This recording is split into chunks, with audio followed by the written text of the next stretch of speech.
اعوذ باللہ من الشیطان الرجیم، بسم اللہ الرحمن الرحیم۔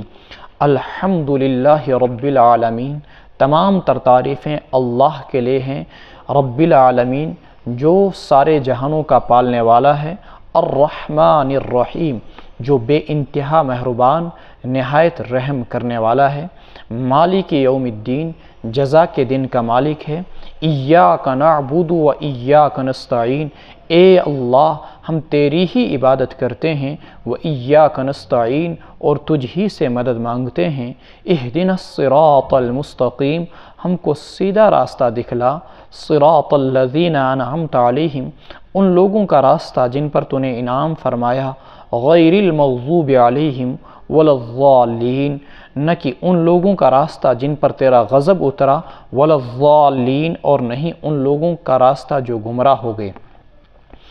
حمد اللہ تعالیٰ کی تعریف کرنے کو بولتے ہیں۔ انسان جب کسی بہترین عمارت کو یا کسی بہترین باغ کو یا کسی بہترین شاہکار چیز کو دیکھتا ہے تو بے اختیار انسان اس کی تعریف کرنے لگتا ہے۔ آپ نے ایک شاہکار عمارت دیکھی، آپ کی زبان پر اس کے لیے کلمات کی تعریف جاری ہو جاتے ہیں، لیکن در حقیقت اس عمارت کی اس میں کوئی خاص خوبی یا کمال نہیں ہوتا ہے۔ کمال اس صنع، اس معمار، اس کاریگر، اس انجینئر، اس مزدور کا ہے جس نے اسے تعمیر کیا۔ آپ مظاہر قدرت آسمان اور زمین کو دیکھتے ہیں، پہاڑوں کو دیکھتے ہیں، سمندروں کو دیکھتے ہیں، ستاروں کو دیکھتے ہیں۔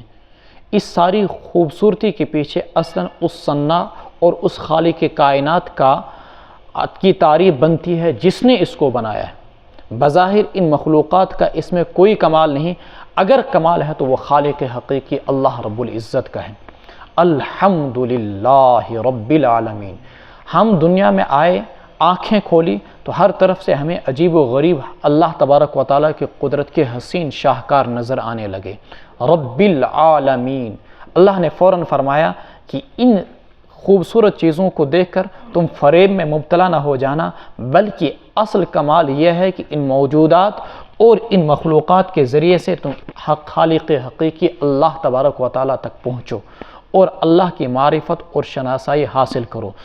جو قومیں دنیا کے اندر مخلوقات میں کھو کے رہ گئیں، خواہ تحقیق کے ذریعے سے، ریسرچ کے ذریعے سے، تفتیشات کے ذریعے سے، وہ صرف اتنا کہہ سکیں بھئی یہ قدرتی نظام ہے، یہ ایک نیچر نظام ہے، یہ ایک فطری نظام ہے، وہ قومیں گمراہ ہو گئیں۔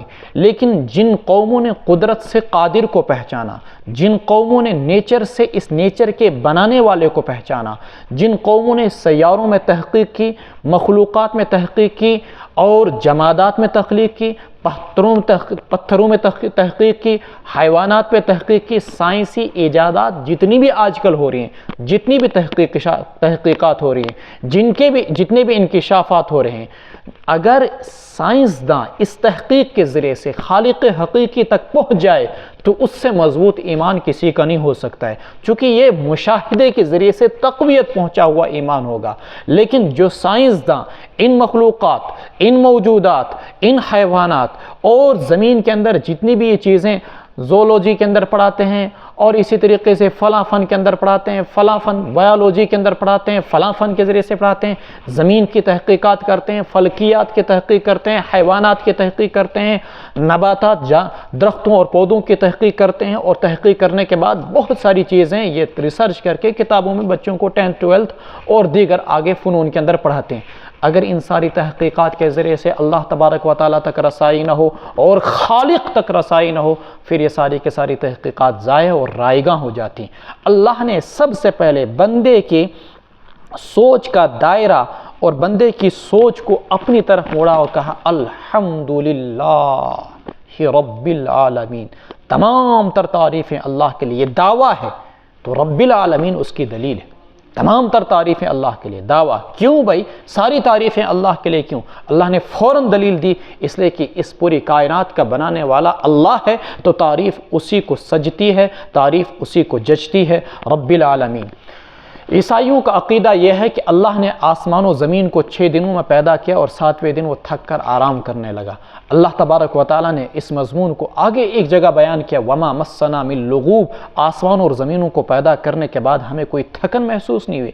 رب العالمین، ہم دنیا کے اندر چیزوں کو بناتے ہیں اور بنانے کے بعد اسے چھوڑ دیتے ہیں۔ رب اسے کہتے ہیں جو کسی چیز کی تربیت کرے، نشو و نما کرے، بڑا کرے، درجہ بدرجہ، منزل بننزل، مرحلہ بمرحلہ، بتدریج نیچے سے اوپر تک اس کو لے جائے۔ رب العالمین، اللہ سارے جہانوں کا رب یعنی پالنے والا ہے۔ الرحمن الرحیم، اللہ بے انتہا مہربان نہایت رحم کرنے والا ہے۔ عربی کا ایک اسلوب ہے، زیادت الالفاظ تدل علی زیادت المعانی، الفاظ کی زیادتی معنی کی زیادتی پر دلالت کرتی۔ الرحمن، را، حا، میم، الف، 1 2 3 4 5، اس میں 5 حروف ہیں۔ رحیم کے اندر 1 2 3 4 حروف ہیں۔ الرحمن کا اطلاق مفسرین نے کیا ہے اللہ کی ذات پر، جو دنیا میں اللہ کائنات میں کافر پر بھی، مسلمان پر بھی، سب پر رحم کرتا ہے، ہر ایک پر رحم کرتا ہے، لیکن اس کے اندر دوام نہیں پایا جاتا۔ الرحمن کے اندر دنیا کے اندر رحم ہو رہا ہے، لیکن یہ رحم ہمیشہ ہوگا یہ ضروری نہیں۔ لیکن الرحیم صفت مبالغہ ہے، یہ بھی آپ جانتے ہیں، فعیل کے وزن پر۔ اس کا مطلب یہ ہوتا ہے کہ اگرچہ اس میں رحمت کی جو صفت ہے وہ خاص ہے مومنوں کے لیے صرف آخرت میں، اور آخرت میں کافروں کے لیے اللہ تعالیٰ کا کوئی رحم نہیں ہوگا، لیکن اس میں دوام پایا جاتا ہے، اس وزن پر، اس پیٹرن پر دوام پایا جاتا ہے۔ یعنی اللہ تعالیٰ کا جو رحم کل قیامت کے دن مومنوں کے لیے ہوگا وہ دائمی ہوگا، وقتی نہیں ہوگا۔ مالک یوم الدین، جو جزا کے دن کا مالک ہے۔ اس پوری کائنات کو پیدا کرنے کا مقصد کیا ہے؟ اس پوری کائنات کو بنانے کا مقصد کیا ہے؟ لِنَبْلُوَكُمْ أَيُّكُمْ أَحْسَنُ عَمَلًا، تاکہ ہم آزمائیں کہ تم میں سے کون شخص اچھے عمل کرتا ہے۔ تو جو اچھا عمل کرنے والا ہوگا اس کو اس کے اچھے اعمال کا ثواب ملے گا، بدلہ ملے گا۔ جو برے عمل کرنے والا ہوگا اس کو اس کی سزا بھی ملے گی۔ اسی مضمون کی طرف اللہ نے توجہ دلائی، مالک یوم الدین، جو جزا کے دن کا مالک ہے۔ یہودیوں کا عقیدہ یہ تھا کہ اللہ تبارک و تعالی ہمیں بچا لیں گے، کیوں؟ اس لیے کہ نحن ابناء اللہ و احباؤ، ہم اللہ کے بیٹے ہیں اور اللہ کے پیارے ہیں۔ اللہ تبارک، اور عیسائیوں کے بھی اسی قسم کے کچھ خرافات عقیدے تھے، مشرکوں کے بھی اسی قسم کے خرافات عقیدے تھے۔ اللہ تعالیٰ نے کہا مالک، اللہ تبارک و تعالیٰ پر کوئی چیز زبردستی تھوپی نہیں جا سکتی، وہ جزا کے دن کا مالک ہے، جسے چاہے بخشے، جسے چاہے سزا دے۔ ایاک نعبد، اے اللہ ہم صرف تیری ہی عبادت کرتے ہیں، وایاک نستعین، اور صرف تجھ ہی سے مانگتے ہیں۔ ابن قیم رحمۃ اللہ علیہ نے ایک کتاب اس ایاک نعبد و ایاک نستعین کے تفسیر میں مدارج السالکین لکھے، غالباً جو 4 جلدوں میں ہیں، کئی ہزار صفحات پر، ایاک نعبد و ایاک نستعین۔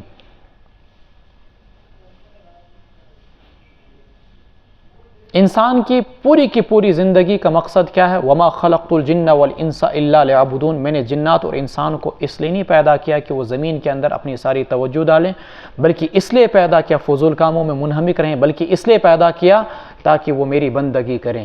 وما خلقت الجن والانس الا ليعبدون، اس میں کسی بھی قسم کی شرکت نہیں ہونی چاہیے اور کسی کی بھی شمولیت نہیں ہونی چاہیے۔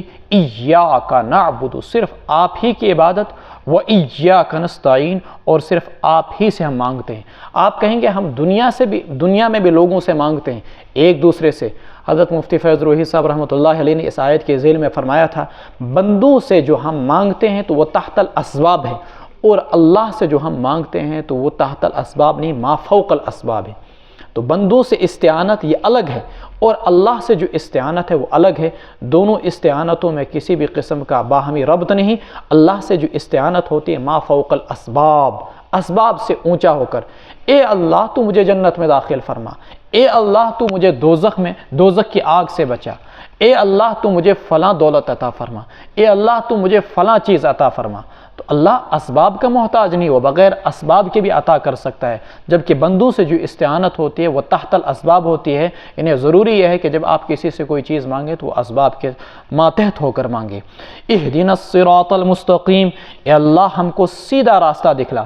امام غزالی رحمۃ اللہ علیہ نے عبادت کی تقریباً 10 قسمیں بیان کی ایاک نعبد کے تحت، اور وہ 10 کی 10 قسمیں جب ایک بندے کے اندر آ جائیں تو سمجھ لیجئے کہ وہ صحیح معنی میں عابد بن جاتا ہے۔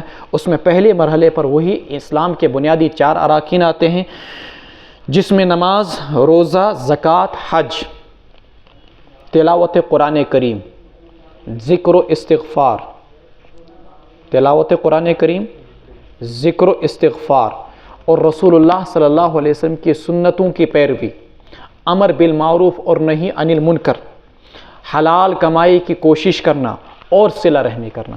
یاد روزنا، نماز، روزہ، زکوٰۃ، حج، تلاوت قرآن کریم، ذکر اور استغفار کرنا، اور امر بالمعروف اور نہی عن المنکر کرنا، لوگوں کو نیکی کا حکم دینا اور برائیوں سے روکنا، آنکھیں بند کر کے نہیں بیٹھنا، یہ بھی عبادت میں سے ہے، اور حلال روزی کمانا، حرام سے بچنا، یہ بھی عبادت میں سے ہے۔ رسول اللہ صلی اللہ علیہ وسلم کی ساری سنتوں کی پیروی کرنا، یہ بھی عبادت کا ایک شعبہ ہے، اور رشتہ داروں کے ساتھ اچھا سلوک کرنا، جسے صلہ رحمی کہتے ہیں، وہ کرتے رہنا، یہ بھی عبادت میں سے۔ جب ایک بندے کے اندر یہ 10 چیزیں آ جائیں تو سمجھ لیجئے کہ وہ عابد بن گیا۔ اگر ان میں سے کوئی بھی شعبہ خالی رہا یا ناقص رہا تو وہ انسان عابد نہیں کہلا سکتا۔ اگر ایک انسان حرام کھاتا ہے، چاہے وہ پوری رات قرآن پڑھتا رہے، وہ اللہ کا نیک بندہ نہیں ہو سکتا ہے۔ ایک انسان رشتہ داروں کے ساتھ جھگڑتا ہے، وہ عابد نہیں ہو سکتا ہے۔ ایک انسان برائی کو دیکھ کر آنکھیں بند کر کے گزر جاتا ہے، وہ عابد نہیں ہو سکتا ہے۔ ایک انسان قرآن کو کبھی ہاتھ لگاتا ہی نہیں، وہ عابد نہیں ہو سکتا ہے۔ نماز نہیں پڑھتا، زکوٰۃ نہیں دیتا، حج نہیں کرتا، روزے نہیں رکھتا، ان میں سے کسی ایک بھی چیز کو چھوڑ دے تو وہ عابد نہیں ہو سکتا ہے۔ حق عبودیت کو انسان تب جا کے پہنچ سکتا ہے جب کہ ساری کی ساری چیزیں انسان پوری کرے۔ ایاک نعبد و ایاک نستعین، اس کائنات کی تخلیق کا بنیادی مقصد ہی عبادت ہے۔ جب بندے عبادت کرنا بند کر دیں تو سمجھ لیجئے کہ لا تقام الساعة حتى يقال في الارض اللہ اللہ، تو اس وقت اس زمین کو فنا کر دیا جائے گا۔ اہدنا الصراط المستقیم، اے اللہ ہم کو سیدھی راہ دکھلا۔ اہدنا الصراط المستقیم، سیدھی راہ دکھلا۔ اب یہ سیدھی راہ کون سی ہے؟ خود قرآن کریم اس کی تفسیر کر رہا ہے، ان اللہ ربی وربکم فاعبدوہ ھذا صراط مستقیم۔ بلا شبہ اللہ ہی، تیسرے سپارے کے اندر اور 25ویں سپارے کے اندر، اللہ ہی میرا بھی رب ہے اور تمہارا بھی رب ہے، فاعبدوہ، صرف اسی اللہ کی بندگی کرو، ھذا صراط مستقیم، یہی سیدھی راہ ہے۔ یعنی صرف اللہ کی بندگی پر انسان ڈٹ جائے تو صراط مستقیم کو انسان نے پا لیا۔ اہدنا الصراط المستقیم صراط الذین انعمت علیہم، سیدھی راہ۔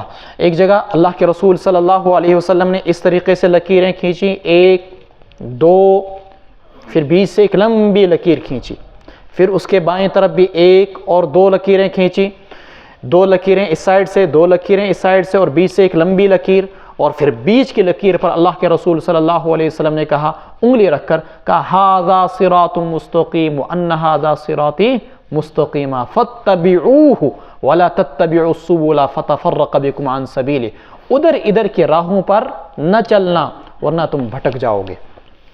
اہدنا الصراط المستقیم صراط الذین انعمت علیہم، ان لوگوں کا راستہ جن پر تو نے انعام فرمایا، غیر المغضوب علیہم ولا الضالین، نہ کہ ان لوگوں کا راستہ جن پر تیرا غضب نازل ہوا اور نہیں وہ لوگ جو کہ گمراہ ہوئے۔ اب یہ کون لوگ ہیں جن کی راہ پر چلنے کی ہم لوگ نماز میں دعائیں کرتے ہیں؟ رات کو ہم سب لوگوں نے تراویح پڑھی اور 10 بار ہم نے اللہ تعالیٰ سے ایک چیز مانگی، وہ کیا؟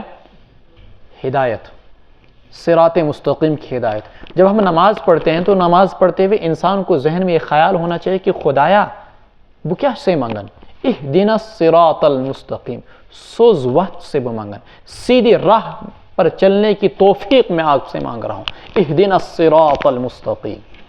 لیکن پھر اگر عملی زندگی میں انسان انبیاء کے نقش قدم پر چلنے کے بجائے گمراہوں کے نقش قدم پر چلے، گویا کہ ہم دعاؤں کے مانگنے میں اللہ سے مخلص نہیں۔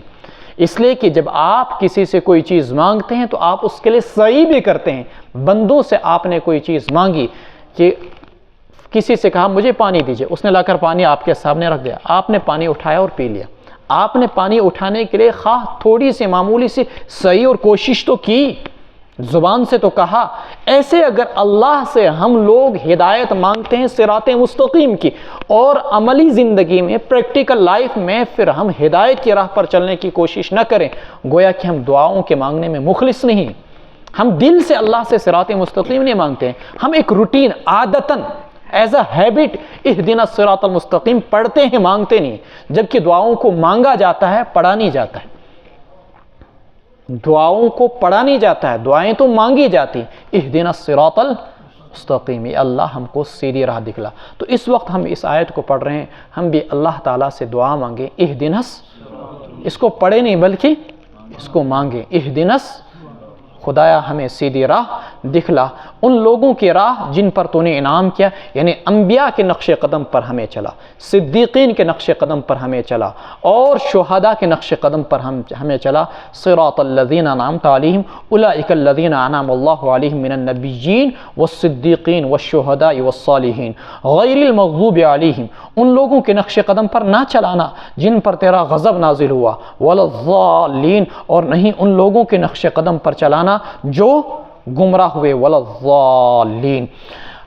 ترمذی کے اندر روایت ہے، رسول اللہ صلی اللہ علیہ وسلم نے فرمایا المغضوب علیہم، یہ کون لوگ ہیں؟ نصارہ، یہود، اور ولا الضالین، یہ کون لوگ ہیں؟ نصارہ۔ دونوں میں افراط و تفریط۔ یہود نے حضرات انبیاء کرام علیہ السلام کو شہید کیا، حضرت یحییٰ علیہ السلام کو شہید کیا، حضرت زکریا علیہ السلام کو شہید کیا، حضرت یرمیہ علیہ السلام کو شہید کیا، حضرت یسعیاہ علیہ السلام کو شہید کیا، پیغمبروں کو شہید کیا۔ اور جس بھی پیغمبر نے کلما جاءہم رسول بما لا تہوی انفسہم فریقا کذبوا فریقا یقتلون، جس بھی پیغمبر نے ان کی مرضی کے خلاف دین کی کوئی بھی بات بیان کی، اس پیغمبر کو انہوں نے قتل کر دیا، غیر المغضوب علیہم۔ تو انہوں نے شخصیتوں کی توہین کی، انبیاء کی توہین کی۔ اس کے بجائے جو یہود نصارہ آئے، نصارہ نے اتنی تعظیم کی کہ وہ غلو میں مبتلا ہو گئے، اور انہوں نے حضرت عیسیٰ علیہ السلام کو اللہ کا بیٹا بنا ڈالا۔ تو غلو میں انسان مبتلا ہو جائے اپنی بزرگ شخصیات انبیاء کرام، اولیاء کرام کے حوالے سے، تب بھی گمراہی کے راستے کھلتے ہیں، اور انسان توہین کے راہوں پر چل پڑے یہود کی طرح، تب بھی گمراہی کے راستے کھلتے ہیں۔ ولا الضالین۔ امت محمدیہ کو اس پہلی صورت کے اندر یہ درس دیا گیا کہ انبیاء کرام ہوں یا تمہاری بزرگ شخصیات ہوں، نہ تو غلو میں مبتلا ہونا اور نہ ہی توہین میں مبتلا ہونا، نہ افراط کے اندر نہ تفریط کے اندر۔ ولا الضالین۔ ہم لوگوں نے اللہ تعالیٰ سے ہدایت کی دعا مانگی، آگے اللہ تبارک و تعالیٰ فوراً جواب دے رہے ہیں، بسم اللہ الرحمن الرحیم، الف لام میم، ذالک الکتاب لا ریب فیہ ھدی للمتقین، یہ وہ کتاب ہے جس میں کسی بھی قسم کا کوئی شک و شبہ نہیں، ھدی للمتقین، جو خدا ترسوں کو سیدھی راہ دکھلانے والی ہے، راہ دکھلانے والی ہے، للمتقین، ان لوگوں کو جو اللہ تبارک و تعالیٰ سے ڈرتے ہیں۔ ابھی آپ نے پیچھے دعا مانگی، اہدنا، خدایا ہمیں ہدایت دے، اللہ نے فوراً جواب دیا ھدی للمتقین۔ اگر ہدایت چاہتے ہو تو اس قرآن کریم کو تھام لو، ذالک الکتاب لا ریب فیہ ھدی، اہدنا ھدی، اہدنا ہدایت دے، اور ھدی یہاں پر اللہ نے بتایا یہ ہے ہدایت۔ لیکن یہ ہدایت کیا کافروں کے لیے بھی ہے؟ کیا یہ ہدایت دنیا میں ہر اس انسان کے لیے ہے جو دنیا میں آیا؟ فرمایا نہیں، یہ ہدایت صرف ان لوگوں کے لیے ہے جو ہدایت کے طالب ہوں، جو اللہ تعالیٰ سے ڈرنے والے ہوں۔ ھدی للمتقین، ذالک الکتاب لا ریب فیہ ھدی للمتقین۔ اللہ کے رسول صلی اللہ علیہ وسلم نے فرمایا، ان گھروں میں جن میں سورہ بقرہ کی تلاوت نہیں کی جاتی ہے وہ قبرستان کی طرح ہے۔ ایک روایت میں فرمایا کہ سورہ بقرہ کو اپنے گھروں کو پڑھا کرو، کہ اس سے گھروں میں جتنے بھی آپ کے یہاں جنات وغیرہ شیاطین ہوتے ہیں سب دفع اور دور ہو جاتے ہیں۔ سحر ہو، جادو ہو، گھروں میں جنات ہوں، آج کل ہر جگہ یہ پریشانیاں ہوتی ہیں۔ سورہ بقرہ کی تلاوت کی جائے تو اس گھر کے اندر نہ سحر ہو سکتا ہے، نہ جادو ہو سکتا ہے، اور نہ ہی جنات و شیاطین وہاں پر اثر انداز ہو سکتے ہیں۔ ذالک الکتاب لا ریب فیہ ھدی للمتقین، یہ کتاب راہ دکھلانے والی ہے ان لوگوں کو جس میں کسی بھی قسم کا کوئی شک و شبہ نہیں، جو کہ اللہ تبارک و تعالیٰ سے ڈرنے والے ہیں، المتقین خدا ترس ہیں۔ اب یہ کون لوگ ہیں؟ اللہ نے 6 صفات بیان کی۔ متقی کون لوگ ہیں؟ اللہ نے کتنی صفات بیان کی؟ 6 صفات۔ حضرت عبداللہ ابن عمر رضی اللہ تعالیٰ عنہ کو سورہ بقرہ کے پڑھنے میں 8 سال لگے۔ صحابہ کا معمول یہ تھا کہ وہ قرآن کے جس بھی آیت کو پڑھتے تو پڑھنے کے بعد کوشش یہ کرتے کہ پریکٹیکلی عملی طور پر ہماری زندگی کے اندر وہ صورت آ جائے۔ اگر وہ آیت یقین سے متعلق ہو تو یقین دلوں کے اندر آئے، احکام سے متعلق ہو تو اس حکم پر عمل ہو جائے، اس میں خوف خدا کا درس دیا جا رہا ہو، اس میں آخرت سے ڈرنے کا درس دیا جا رہا ہو، تو اس چیز کو وہ اپنے اندر عملاً لاگو کرنے کی کوشش کرتے کہ واقعتاً وہ خوف، وہ ہیبت، وہ دلوں کے اندر ڈر پیدا ہو جائے۔ یہ چیز وہ کوشش کرتے۔ ہدی للمتقین۔ حضرت عبداللہ ابن عمر رضی اللہ تعالیٰ عنہ کو 8 سال لگے۔ یہاں متقین کی صرف 6 صفات بیان کی گئی ہیں، اور آگے اسی صورت کے اندر لیس البر کے تحت اور کچھ مزید صفات بیان کی جائیں گی۔ کوشش کریں کہ یہ صفات ہمارے اندر آ جائیں، تبھی ہم متقین کے اندر شامل ہو سکتے ہیں۔ اور رمضان کا مہینہ چل رہا ہے، رمضان کے روزوں کا بنیادی مقصد لعلکم تتقون، تاکہ تم متقی بن جاؤ۔ کوشش کریں کہ یہ تقوی کی کیفیت ہمارے اندر پیدا ہو جائے۔ اصلاً تقوی تو کہتے ہیں امتثال اوامر کو اور اجتناب نواہی کو، یعنی اردو میں اسے آسان لفظوں میں کہا جاتا ہے اللہ اور اس کے رسول کے جتنے احکامات ہیں ان کو مان کر چلنا، اور اللہ کے اور اس کے رسول صلی اللہ علیہ وسلم نے جن چیزوں سے منع کیا ان ساری چیزوں سے اپنے آپ کو بچانا۔ اسے کیا کہتے ہیں؟ تقوی کہتے ہیں۔ تقوی گناہوں سے بچنے کو بھی کہتے ہیں، تقوی شریعت پر عمل پیرا ہونے کو بھی کہتے ہیں۔ بہرحال جن صفات کو یہاں پر بیان کیا گیا ہے وہ دیکھیے، الذین یؤمنون بالغیب ویقیمون الصلاۃ ومما رزقناہم ینفقون، وہ لوگ جو بن دیکھی چیزوں پر ایمان رکھتے ہیں اور نمازوں کو قائم کرتے ہیں، ومما رزقناہم ینفقون، اور جو کچھ ہم نے ان کو دیا اس میں سے وہ خرچ کرتے ہیں، والذین یؤمنون بما انزل الیک، الذین یؤمنون بالغیب پہلی صفت، ویقیمون الصلاۃ دوسری صفت، ومما رزقناہم ینفقون تیسری صفت، والذین یؤمنون بما انزل الیک وما انزل من قبلک، والذین یؤمنون بما انزل الیک، جو قرآن آپ کی طرف اتارا گیا اس پر وہ ایمان رکھتے ہیں، چوتھی صفت، وما انزل من قبلک، اور آپ سے پہلے جو کتابیں اتاری گئی ان پر بھی وہ ایمان رکھتے ہیں، پانچویں صفت، وبالآخرۃ ہم یوقنون، اور آخرت پر وہ لوگ یقین رکھتے ہیں۔ یہ چھٹی صفت یہاں پر بیان کی گئی۔ گویا کہ جن انسانوں کے اندر یہ 6 صفات پیدا ہو جائیں وہی لوگ متقین ہیں۔ غیب کسے کہتے ہیں؟ ایسی چیزوں کو ماننا جو آپ کی اور میری آنکھوں نے نہیں دیکھی۔ مثلا اللہ کو ہماری آنکھوں نے نہیں دیکھا، ہم مانتے ہیں۔ رسول اللہ صلی اللہ علیہ وسلم کو ہماری آنکھوں نے نہیں دیکھا، ہم مانتے ہیں۔ جنت و جہنم کو ہماری آنکھوں نے نہیں دیکھا، ہم مانتے ہیں۔ فرشتوں کو ہم نے نہیں دیکھا، ہم مانتے۔ ایمان نامی ہی ہے بن دیکھی چیزوں کے ماننے کا۔ اگر انسان کسی ایسی چیز کو مان لے جو آنکھوں سے دیکھتا ہے اس میں کوئی کمال نہیں۔ کمال تو تب ہے جب آپ ایسی چیزوں کو مانیں جو آپ کی آنکھوں نے نہیں دیکھی۔ الذین یؤمنون بالغیب دوسری صفت، ویقیمون الصلاۃ ویصلون، قرآن نے لفظ استعمال نہیں کیا یصلون کا معنی مطلق نماز پڑھنے کے، لیکن یہ جو لفظ استعمال کیا اقامت صلاۃ، اقامت صلاۃ کا مطلب ہے خشوع و خضوع کے ساتھ مکمل ٹھیک کر کے نماز پڑھنا۔ ومما رزقناہم ینفقون، جو کچھ اللہ نے دیا اس میں سے خرچ کرنا، سارا خرچ نہیں کرنا، من تبعیضیہ، اس میں سے بعض خرچ کرنا، مثلا کم سے کم زکوٰۃ کو ادا کرنا۔ والذین یؤمنون بما انزل الیک، قرآن جو ہماری طرف اتارا گیا اس پر ایمان رکھنا، وما انزل من قبلک، اور اس سے پہلے جو کتابیں اتاری گئی ان پر ایمان رکھنا۔ اگرچہ پچھلی کتابوں پر تفصیلی ایمان نہیں ہوگا، اجمالی ایمان ہوگا، اور قرآن کریم پر تفصیلی ایمان ہوگا۔ قرآن کے ہر حرف کو، قرآن کی ہر آیت کو، قرآن کے ہر حکم کو ماننا ضروری ہوگا، اور پچھلی کتابوں پر صرف اجمالی ایمان، اتنا کہ وہ اللہ کی کتابیں تھیں اتنا ہی مان لینا کافی ہوگا چونکہ وہ محرف ہیں۔ وبالآخرۃ ہم یوقنون، اور وہ آخرت پر یقین رکھتے ہیں، یعنی آخرت کو بھی وہ لوگ مانتے ہیں۔ جن لوگوں کے اندر یہ صفات پیدا ہوگی قرآن کریم ان کے متعلق کہتا ہے اولئک علی ھدی من ربہم، یہی ہیں وہ لوگ، ان کو سند دی جا رہی ہے، ان کو سرٹیفکیٹ دی جا رہی ہے، یہی ہیں وہ لوگ جو ہدایت پر ہیں اپنے رب کی جانب سے، واولئک ھم المفلحون، اور یہی لوگ ہیں وہ جو کامیاب ہیں۔ عربی میں فلاح کہتے ہیں ایسی کامیابی کو جس کے بعد ناکامی نہ ہو۔ نجاح کا لفظ بھی استعمال ہوتا ہے، فوز کا بھی لفظ استعمال ہوتا ہے۔ قرآن نے یہاں پر فائزون کا لفظ استعمال نہیں کیا، ناجحون کا لفظ استعمال نہیں کیا، قرآن نے یہاں پر مفلحون کا لفظ استعمال کیا۔ مفلحون فلاح ایسی کامیابی جس کے بعد پھر کبھی کوئی ناکامی نہیں ہوگی۔ تو جس کے اندر تقوی کی دولت آ گئی، ایمان کی کامل دولت آ گئی، سمجھ لیجئے کہ وہ ایسا کامیاب ہو گیا کہ پھر وہ کبھی دوبارہ ناکام نہیں ہو سکتا ہے۔ ان لوگوں کو اللہ تعالیٰ کی جانب سے ہدایت پر ہونے کی بشارت اور خوشخبری مل گئی۔ ان الذین کفروا سواء علیہم انذرتم ام لم تنذرہم لا یؤمنون، یقیناً جن لوگوں نے کفر کیا سواء علیہم انذرتہم ام لم تنذرہم لا یؤمنون۔ مفتی شفیع صاحب رحمۃ اللہ علیہ نے پیچھے اس آیت کے ذیل میں ایک اور نقطہ بیان کیا، والذین یؤمنون بما انزل الیک وما انزل من قبلک، جو ایمان رکھتے ہیں آپ پر اتاری جانے والی کتاب قرآن کریم پر، اور وما انزل من قبلک، اور اس کتاب پر جو آپ سے پہلے اتاری گئی۔ اگر آپ صلی اللہ علیہ وسلم پر کوئی اور آپ کے بعد کوئی اور کتاب اتاری جانے والی ہوتی تو یہاں پر من قبلک کے بعد ومن بعدک کا لفظ بھی ہوتا۔ جو ایمان رکھتے ہیں ان کتابوں پر جو آپ پر اتاری گئی اور ان کتابوں پر جو آپ کے بعد اتاری گئی۔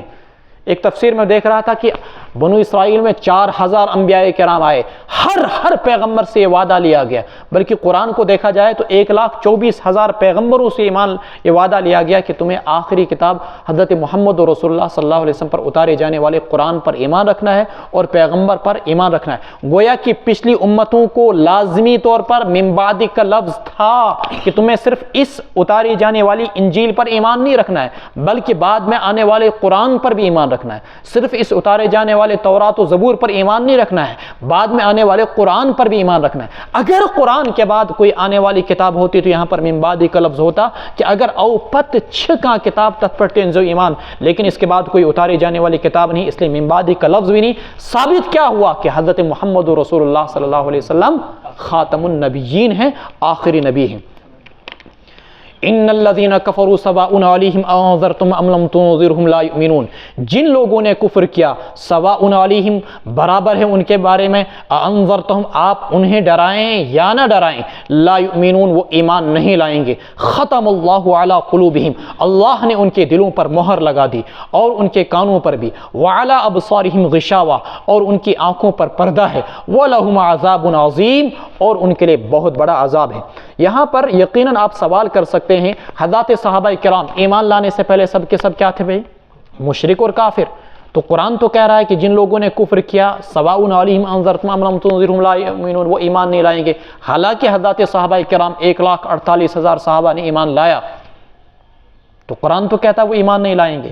حضرت ابن عباس رضی اللہ تعالیٰ عنہ نے یہاں پر ترجمہ کیا ان الذین کفروا کا ان الذین اثبتوا علی الکفر، جو لوگ کفر پر بضد رہے، یعنی ایمان کی دعوت پہنچنے کے بعد بھی وہ ایمان کی طرف نہیں آئے بلکہ کفر پر ڈٹ گئے، کفر پر جم گئے، کفر پر بضد رہے، نہیں ہمیں کفر ہی چاہے، جیسے کہ ابو جہل، ابو لہب وغیرہ۔ ان لوگوں کے بارے میں قرآن نے کہا کہ سواء علیہم انذرتم ام لم تنذرہم لا یؤمنون، برابر ہے آپ انہیں ڈرائیں یا نہ ڈرائیں وہ ایمان نہیں لائیں گے۔ یہ آپ کے بارے میں نہیں کہا جا رہا سواء علیک بلکہ سواء، گویا کہ آپ کو تو آپ کی تبلیغ کا ثواب ملے گا، آپ صلی اللہ علیہ وسلم کو ثواب ملے گا ہر حال کے اندر۔ داعی کے لیے دعوت فائدے سے اور نفع سے خالی نہیں، ان کے لیے برابری ہے، چاہے تو آپ انہیں ڈرائیں یا نہ ڈرائیں وہ ایمان نہیں لائیں گے۔ ہاں البتہ آپ کے لیے دعوت برابر فائدہ مند رہے گی، نافع رہے گی۔ سواء علیہم انذرتم ام لم تنذرہم لا یؤمنون۔ کیوں؟ کبھی کیا ہو جاتا ہے کہ ایک شخص کا جرم اس انتہا کو پہنچ جاتا ہے کہ حکومتیں بے بس ہو جاتی ہیں، عدالتیں بے بس ہو جاتی ہیں، پولیس ان کے سامنے بے بس ہو جاتی، پھر ان کے بارے میں یہ فیصلہ سنایا جاتا ہے کہ اس کو 10 بار عمر قید دی جاتی ہے، اس کو 10 بار موت کی سزا دی جاتی ہے، اور اس پر ایک ایکٹ نہیں لگایا جاتا، 300 ایکٹ لگائے جاتے ہیں۔ کیوں؟ ایک ایکٹ سے نکلے گا تو دوسرے میں اس کو پھنسایا جائے گا، دوسرے سے نکلے گا تو تیسرے میں پھنسایا جائے گا، ابھی جیل کے دروازے پر ہی ہوگا، ضمانت ملے گی تو دوسرے میں اس کو گرفتار کیا جائے گا۔ کیوں؟ حکومتیں، پولیس، عدالتیں ایسے مجرموں کے سامنے بے بس ہو جاتی ہیں، اور ان لوگوں کے بارے میں حکومت کا ایک یقین اور ذہن بن چکا ہوتا ہے کہ یہ اپنے نظریے سے، اپنی فکر سے، اپنے سوچ سے یا اپنے جرم سے کسی بھی صورت میں باز آنے والا نہیں۔ ایسے کافر بھی کچھ لوگ ہوتے ہیں کہ آپ ان کو لاکھ قرآن سنائیں، آپ ان کو 1000 بار ہدایت کی باتیں سنائیں لیکن دل ان کے ایسے ڈھیٹ ہو جاتے ہیں، ان کے حب جاہ کی وجہ سے، حب زر کی وجہ سے ہدایت کی باتیں وہاں داخل ہو نہیں سکتی۔ انہی کے بارے میں قرآن نے کہا ختم اللہ علی قلوبہم، اب یہ ایسے بن گئے ہیں کہ اللہ نے ان کے ضد اور سرکشی، تعصب اور عناد کی وجہ سے ان کے دلوں پر اب مہر لگا دی ہے، وہ ہدایت کے قریب بھی نہیں آ سکتے۔ اللہ نے ان کے دلوں پر مہر لگا دی اور ان کے کانوں پر بھی، وَعَلَىٰ أَبْصَارِهِمْ غِشَاوَةٌ، اور ان کی آنکھوں پر پردہ ہے، وَلَهُمْ عَذَابٌ عَظِيمٌ وَمِنَ النَّاسِ مَن يَقُولُ آمَنَّا۔ یہاں تک ان 7 آیات کے اندر اگر دیکھا جائے تو مومنین کا تذکرہ تھا، 7 سے لے کر 20 تک 13 آیات کے اندر اب منافقین کا تذکرہ ہوگا۔ منافقین جیسا کہ ابھی میں نے بتایا وہ لوگ کہلاتے تھے جو زبان سے تو کہتے تھے لا الہ الا اللہ محمد رسول اللہ، لیکن دلوں کے اندر کفر اور شرک کو چھپائے رکھتے تھے، دلوں سے وہ مومن نہیں ہوا کرتے تھے۔ قرآن نے انہی لوگوں کا تذکرہ یہاں پر کیا۔ ایک پہچان یاد رکھے کہ جہاں پر بھی منافقین کا تذکرہ ہوگا وہ صورت مدنی ہوگی، جہاں پر بھی منافقین کا تذکرہ ہوگا وہ صورت مدنی ہوگی، اور جہاں پر بھی زیادہ تر مشرکین کا تذکرہ ہوگا زیادہ تر وہ صورتیں مکی ہوا کرتی ہیں۔ یہود و نصارہ کا زیادہ تذکرہ مدنی صورتوں کے اندر ہے، جبکہ مشرکین کا زیادہ تذکرہ مکی صورتوں کے اندر ہے۔ مکہ مکرمہ میں مجموعی طور پر 86 صورتیں نازل ہوئی، چھوٹی چھوٹی، ان کے اندر استعارات بھی ہیں، تمثیلات بھی ہیں، اور ان کا انداز انتہائی پرشکو اور خوبصورت ہے۔ مثلا والضحیٰ واللیل اذا سجا ما ودعک ربک وما قلی والشمس وضحاہا والقمر اذا تلاہا، لفظ ہا پر ہر آیت ختم ہو رہی ہے۔ لا اقسم بهذا البلد وانت حل بهذا البلد ووالد وما ولد، ہر ایک آیت دال پر ختم ہو رہی ہے۔ والفجر وليال عشر، ہر ایک آیت اس پر ختم ہو رہی ہے، کس پر؟ را پر۔ واللیل اذا یغشا والنہار اذا تجلی وما خلق، ہر ایک آیت کھڑا زبر پر ختم ہو رہی ہے۔ والسماء والطارق وما ادراک ما الطارق النجم الثاقب، یہ وزن پیٹرن، طارق، ثاقب، ان کل نفس لما علیہ حافظ، ہر ایک آیت اسی پر ختم ہو رہی ہے۔ والسماء ذات البروج والیوم الموعود وشاہد ومشہود، پورا ایک پیٹرن، ایک انداز چلا رہا ہے۔ یہ سارا کا سارا اعجاز قرآنی کے تحت یہ سارا کا سارا مضمون مکی صورتوں کے اندر ہے، جبکہ مدنی صورتوں کا جو انداز ہے وہ زیادہ آسان، سہل اور عام فہم ہے، سادہ ہے، جبکہ مکی صورتوں کا انداز انتہائی پرشکو اور خوبصورت ہے۔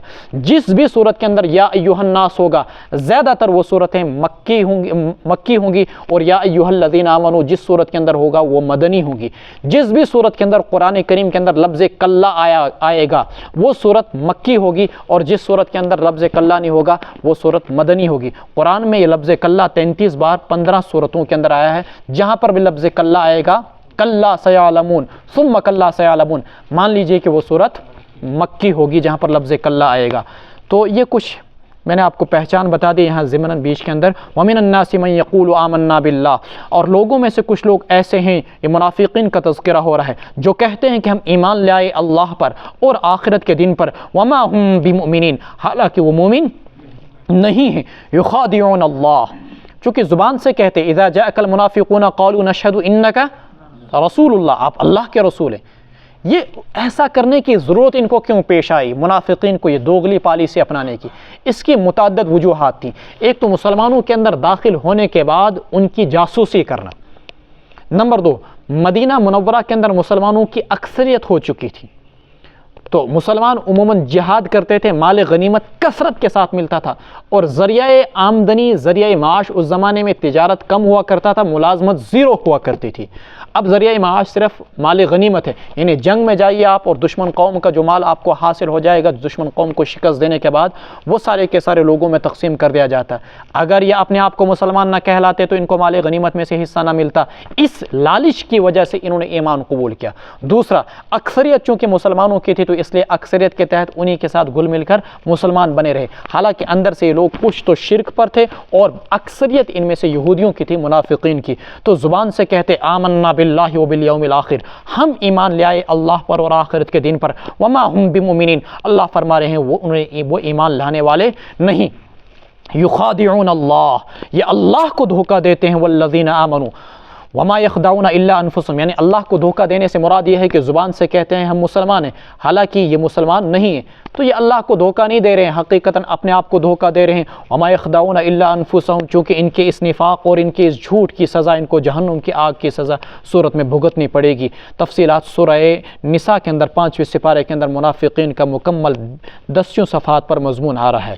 وما یخدعون الا انفسهم، اور وہ نہیں دھوکہ دیتے مگر صرف اپنے آپ کو، وما یشعرون، اور وہ اس چیز کو محسوس بھی نہیں کر رہے ہیں کہ ہم اپنے آپ ہی کو دھوکہ دے رہے ہیں۔ فی قلوبہم مرض فزادہم اللہ مرضا، ان کے دلوں کے اندر روگ ہے، اللہ نے ان کے اس روگ کو بڑھا دیا۔ مرض سے مراد یہاں پر نفاق کی بیماری، مرض سے مراد یہاں پر شرک، مرض سے مراد یہاں پر کفر۔ ان کے دلوں کے اندر ایمان کے حوالے سے جو تذبذب تھا، ان کے دلوں میں جو ایمان کے حوالے سے شکوک و شبہات تھے، ان کے کفر پر ڈٹے رہنے کی وجہ سے اللہ نے ان شکوک و شبہات کو اور بڑھا دیا تاکہ وہ ایمان کے قریب بھی نہ پھٹک سکیں۔ وَلَهُمْ عَذَابٌ عَلِيمٌ بِمَا كَانُوا يَكْذِبُونَ، اور ان کے لیے دردناک عذاب ہوگا اس وجہ سے کہ وہ جھوٹ بولا کرتے ہیں۔ وَإِذَا قِيلَ لَهُمْ لَا تُفْسِدُوا فِي الْأَرْضِ، اور جب انہیں کہا جاتا زمین میں فساد مت مچاؤ، قَالُوا إِنَّمَا نَحْنُ مُصْلِحُونَ، تو وہ لوگ یوں کہتے ہیں ہم تو اصلاح کرنے والے ہیں۔ أَلَا إِنَّهُمْ هُمُ الْمُفْسِدُونَ وَلَكِنْ لَا يَشْعُرُونَ، یاد رکھیے کہ وہی لوگ فسادی ہیں، وَلَكِنْ لَا يَشْعُرُونَ، لیکن وہ اس بات کو محسوس نہیں کرتے ہیں۔ فساد سے مراد یہاں پر عقیدے کا فساد، فساد سے مراد یہاں پر عمل کا فساد، یعنی انہیں یوں کہا جاتا تھا یہ عقیدے کا فساد جو اللہ کے ساتھ غیروں کو شریک ٹھہراتے ہو، یہ عقیدے کا فساد مت مچاؤ، صرف ایک اللہ کو مانو، ایک اللہ کی مانو۔ عمل کا فساد، عمل کا فساد مسلمانوں کے خلاف سازشیں، عمل کا فساد زکوٰۃ نہ دینا، عمل کا فساد نمازیں چھوڑنا، عمل کا فساد مسلمانوں کے خلاف تلوار اٹھانا، عمل کا فساد مسلمانوں کی غیبتیں کرنا، مسلمانوں کی برائیاں کرنا، مسلمانوں کا حسد اور کینہ اور بغض دل کے اندر پالنا، یہ عمل کا فساد یہ مت مچاؤ۔ لا تفسدوا فی الارض، فساد مچانے سے مراد وہ وہاں مسلمانوں کو کوئی نقصان نہیں پہنچا سکتے تھے کہ مسلمانوں کے خلاف تلوار اٹھائیں مدینہ میں رہ کر، یہاں پر عقیدے اور عمل کا فساد مراد ہے۔ تو وہ یوں کہتے تھے نہیں نہیں، انما نحن مصلحون، ہم ہی تو اصلاح کرنے والے ہیں۔ جیسا کہ اس دور کے اندر بھی بہت سارے لوگ کہتے ہیں کہ ہمارا مذہب 5000 سال پرانا، ہماری تہذیب سنسکرتی تہذیب 5000 سال پرانی، ہمارا مذہب ایسا، ہمارا مذہب ایسا۔ اب ان کو جب کہتے ہیں کہ ہدایت کی راہ پر آؤ، قرآن کی راہ پر آؤ، اسلام کی راہ پر آؤ، حضرت محمد رسول اللہ صلی اللہ علیہ وسلم کی راہ پر آؤ، عیسائیت کو ترک کرو، یہودیت کو ترک کرو، تو وہ کہتے ہیں نہیں نہیں، اصل تو ہمارا ہی مذہب ہے، انما نحن مصلحون۔ گویا کہ وہ اپنے فساد کو اصلاح کا نام دے کر دنیا کے اندر فساد مچاتے ہیں۔ اگر ظاہری فساد کی بات لی جائے، پچھلے 100 سال کے اندر یا 50 سال کے اندر یا 20 ہی سال کے اندر کروڑوں مسلمانوں کو تہہ تیگ کیا گیا۔ کس نام پر؟ عراق کو تہہ تیگ کیا گیا اصلاح کے نام پر اور فساد مٹانے کے نام پر۔ افغانستان کو تباہ و برباد کیا گیا کس نام پر؟ اصلاح کے نام پر اور فساد کو مٹانے کے نام پر۔ حالانکہ جو لوگ اصلاح کا علم لے کر، اصلاح کا جھنڈا لے کر ملکوں کے اندر داخل ہوئے، ان سے بڑا فسادی، ان سے بڑا دہشت گرد اور ان سے بڑا ٹیررسٹ کوئی نہیں۔ زندہ مثال آپ غزہ کے اندر دیکھ سکتے ہیں۔ الا انہم هم مفسدون ولکن لا یشعرون واذا قیل لهم آمنوا كما آمن الناس، اور جب ان سے کہا جاتا ایمان لے آؤ، کما آمن الناس، جیسا کہ صحابہ نے ایمان لایا، دیگر لوگوں نے ایمان لایا، قالوا انؤمن کما آمن السفہاء، تو کہتے ہیں کیا ہم ایمان لائیں جیسا کہ بیوقوفوں نے ایمان لایا۔ اس آیت سے واضح اور دو ٹوک معلوم ہو جاتا ہے کہ حضرات صحابہ کرام رضوان اللہ تعالی علیہم اجمعین کو اللہ رب العزت نے اس آیت کے اندر آئیڈیل بنا کر پیش کیا کہ تمہارا ایمان ان جیسا ایمان ہونا چاہیے۔ جو لوگ حضرات صحابہ کو معیار حق نہیں مانتے اور یوں کہتے ہیں کہ جیسے ہم ویسے ہم رجال ونحن رجال، ان سے بھی غلطی ہم سے بھی غلطی، عیاذا باللہ وہ بھی شرابی ہم بھی شرابی، وہ بھی زانی ہم بھی شرابی، وہ لوگ اس آیت کا انکار کرتے ہیں۔ حضرات صحابہ کرام رضوان اللہ تعالی علیہم اجمعین وہ ہستیاں تھیں جنہیں اللہ تبارک و تعالیٰ نے اپنے پیغمبر کی صحبت کے لیے اس زمین پر چنا تھا۔ اولئک هم الراشدون اولئک هم الفائزون رضی اللہ عنہم ورضوا عنہ کا مزدہ جاں فضا ان کو جا بجا ملا۔ اللہ تبارک و تعالیٰ نے ان کو بار بار یہ خوشخبریاں سنائی، کما آمن الناس، ایمان لاؤ جیسا کہ صحابہ نے ایمان لایا۔ صحابہ کو آئیڈیل بنا کر، معیار حق بنا کر اللہ رب العزت نے اس آیت میں بنا کر پیش کیا۔ الا انہم هم الصفا، وہ کہتے تھے کہ یہ ایمان لانے والے بیوقوف، منافقین کہتے تھے الا انہم هم الصفا، آپ یاد رکھیے کہ وہی لوگ بیوقوف ہیں، ولکن لا یعلمون، لیکن وہ لوگ نہیں جانتے۔ آج بھی حاملین قرآن کو نادان کہا جاتا ہے، آج بھی یوں کہا جاتا ہے کہ بس ان کو کچھ کام ہی نہیں، یہ الفاظ کو رٹے رٹائے پیچھے لگے رہتے ہیں، دنیا کہاں سے کہاں چاند پر پہنچ گئی، یہ ابھی تک اسی قرآن کے اندر ہیں۔ یہ بیوقوف اور نادان اس زمانے کے اندر بھی لوگوں کو کہا گیا، آج بھی کہا گیا۔ لیکن قرآن کریم کہتا ہے کہ انہم الصفا، یہی لوگ حقیقتاً بیوقوف ہیں، ولکن لا یعلمون، لیکن وہ حقیقت سے ناآشنا اور بے خبر ہیں۔ وَإِذَا لَقُوا الَّذِينَ آمَنُوا قَالُوا آمَنَّا، ان منافقین کے اندر دو قسم کے طبقے تھے، ایک ہائرلی طبقہ، ایک کمزور طبقہ۔ کمزور طبقہ جب معزز مسلمانوں سے ملتا، مثلا ابو بکر، عمر و عثمان و علی سے، تو یہ ان سے کہتا، ان سے تھوڑا مرعوب ہو کر، ہم تو تمہارے ساتھ ہیں، ہم ان کے ساتھ نہیں ہیں۔ وَإِذَا لَقُوا الَّذِينَ آمَنُوا، جب وہ اہل ایمان سے ملتے ہیں منافقین تو یوں کہتے ہیں ہم تو مومن ہیں، ہم ایمان لے آئے۔ وَإِذَا خَلَوْا إِلَىٰ شَيَاطِينِهِمْ، اور جب وہ خلوت اختیار کرتے ہیں، تنہائی اختیار کرتے ہیں اپنے شیطانوں کے پاس، قَالُوا إِنَّا مَعَكُمْ، تو یوں کہتے ہیں ہم تمہارے ہی ساتھ ہیں، إِنَّمَا نَحْنُ مُسْتَهْزِئُونَ، ہم تو مذاق اڑا رہے تھے۔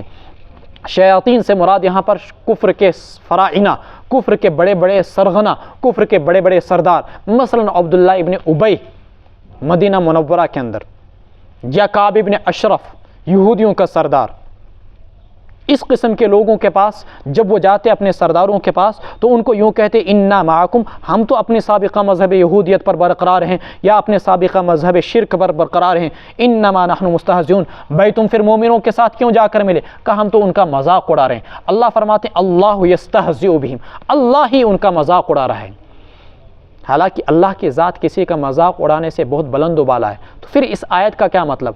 دیکھیں تھپڑ مارنا یہ جرم ہے، لیکن تھپڑ کا جواب اگر تھپڑ سے دیا جائے تو یہ جرم نہیں، عین انصاف ہے۔ کہتا ہے سمجھ، کسی کو تھپڑ مارنا یہ جرم ہے، لیکن تھپڑ کا جواب تھپڑ سے دیا جائے تو یہ جرم نہیں ہے بلکہ عین انصاف ہے۔ اگر مشرکوں نے استہزاء اڑایا اہل ایمان کا، مستہزئون، اللہ ان کے استہزاء کا جواب استہزاء سے دے رہے ہیں۔ اگرچہ صرف لفظاً استعمال کیا جا رہا ہے، حقیقتاً اس کا مطلب یہ ہے کہ وہ خود اپنی زندگیوں کے ساتھ کھلواڑ کر رہے ہیں، اپنا مذاق اڑا رہے ہیں۔ اللہ یستہزئ بہم، اللہ ہی ان کا مذاق اڑا رہا ہے۔ وَيَمُدُّهُمْ فِي طُغْيَانِهِمْ، اللہ ان کو ڈھیل دیے جا رہا ہے ان کے سرکشی کے اندر، یعمہون، اور وہ بھٹکتے پھر رہے ہیں۔ اللہ نے ان کو ان کی سرکشی میں چھوڑا اور وہ گمراہی کے اندر بھٹک رہے ہیں اور ان کو لگ رہا ہے کہ ہم ہدایت کی راہوں پر ہیں۔ اولئک الذین اشتروا الضلالۃ بالہدی، اللہ نے انسانیت کے سامنے دو چیزیں پیش کی، ایک ہدایت، ایک گمراہی۔ الضلالہ، الہدی، یہ وہ لوگ تھے جنہوں نے ہدایت کو چھوڑ کر گمراہی کو چنا۔ اشتروا الضلالۃ بالہدی، قرآن نے اسی مضمون کو تعبیر کیا، کتنے نادان ہیں، کتنے بیوقوف ہیں۔ انسان سودا کرتا ہے تو سودا کرنے کے بعد انسان ہمیشہ تجارت میں نفع کی سوچتا ہے۔ یہ تو وہ لوگ ہیں جنہوں نے سونا دے کر لوہے کو خریدا، ادھر سے 10 گرام سونا دیا اور ادھر سے 10 گرام لوہا لیا۔ اشتروا الضلالۃ بالہدی فما ربحت تجارتهم وما كانوا مهتدین، یہ وہ لوگ ہیں جنہوں نے ترجیح دی، جنہوں نے خریدا گمراہی کو ہدایت دے کر۔ فما ربحت تجارتهم، سو ان کی تجارت فائدہ مند نہ ہوئی، نفع بخش نہ ہوئی۔ وما كانوا مهتدین، اور نہیں وہ ہدایت یافتہ تھے، انہیں تجارت کرنے کا سلیقہ بھی معلوم نہیں۔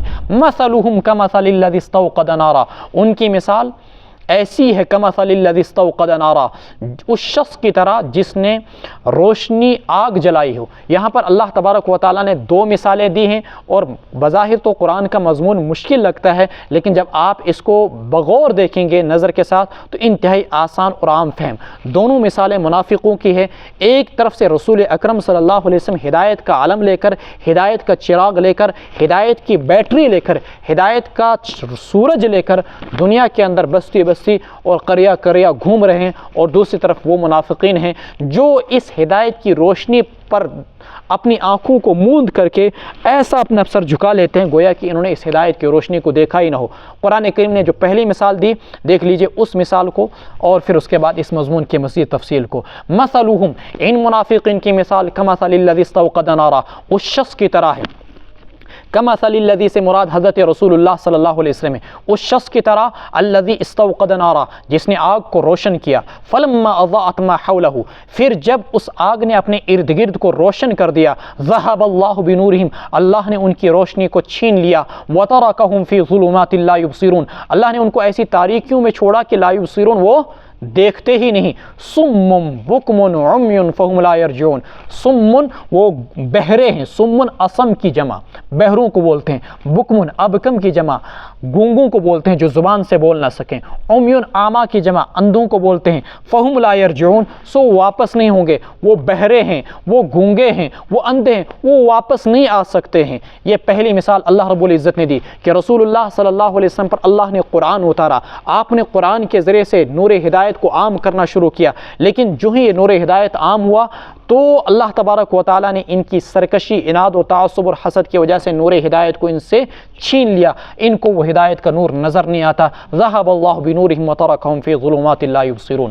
ایک دوسری مثال اللہ نے بیان کی, او کصیب من السماء, یا جیسے کہ آسمان سے بارش اتر رہی ہو, فیہ ظلمات, آسمان سے آپ بادل مراد لیجئے, فیہ ظلمات جس میں تاریکیاں ہوں, ورعد اور گرج ہو, وبرق اور بجلی ہو, یجعلون اصابعہم فی آذانہم من الصواعق, وہ رکھتے ہیں اپنی انگلیوں کو اپنے کانوں میں, حالانکہ انگلیوں کے پوروں کو رکھتے ہیں, لیکن ان منافقین کی وجہ سے اللہ تبارک و تعالیٰ مبالغے کے طور پر کہہ رہے ہیں کہ یہ انگلی پوروں کے بجائے انگلیوں کو کانوں کے اندر گھسا دیتے ہیں, من الصواعق کڑک کے ڈر سے, حذر الموت موت کے اندیشے سے, واللہ محیط بالکافرین اور اللہ تبارک و تعالیٰ کافروں کا احاطہ کرنے والے ہیں. یکاد البرق یخطف ابصارہم, قریب ہے کہ بجلی ان کی نگاہوں کو اچک لے, کلما اضاء لہم مشوا فیہ, جب جب اللہ ان کے لیے روشنی کو پیدا فرماتے ہیں تو وہ اس روشنی میں چلتے ہیں. وَإِذَا أَظْلَمَ عَلَيْهِمْ قَامُوا, اور جب جب ان پر تاریکی چھا جاتی ہے تو یہ کھڑے ہو جاتے ہیں. وَلَوْ شَاءَ اللَّهُ لَذَهَبَ بِسَمْعِهِمْ, اگر اللہ چاہتا تو ان کے سننے کی طاقت کو چھین لیتا اور ان کی دیکھنے کی طاقت کو. إِنَّ اللَّهَ عَلَى كُلِّ شَيْءٍ قَدِيرٌ, اللہ ہر چیز پر قدرت رکھنے والے ہیں. ان دونوں آیتوں کے اندر پہلی آیت مثلهم كمثل الذي استوقد کے اندر ان منافقین کو بیان کیا گیا جو اپنے نفاق کے اندر انتہائی شدید اور سخت تھے, جن کو ہدایت کا نور ٹوٹل نظر ہی نہیں آتا تھا. یہ تو وہ والے منافقین آئے. اس کے بعد اگلی آیت کے اندر او کصیب من السماء کے تحت یہ وہ منافقین ہیں جن کو کبھی کبھی ہدایت کا نور نظر آتا تھا, جن کو کبھی کبھی ہدایت کا نور نظر آتا تھا. کیسے؟ مثلا قرآن کریم کی کوئی آیت سنی تو ان کے دل کے اندر تمنا پیدا ہوئی کہ کاش ہم بھی ایمان لے آتے. قرآن کی کوئی آیت نازل ہوئی یا مسلمانوں کو مال غنیمت میں کوئی جنگ کے اندر مال غنیمت ملا تو ان کے دل کے اندر لالچ پیدا ہو جاتی, ہم ایمان لے آئیں گے.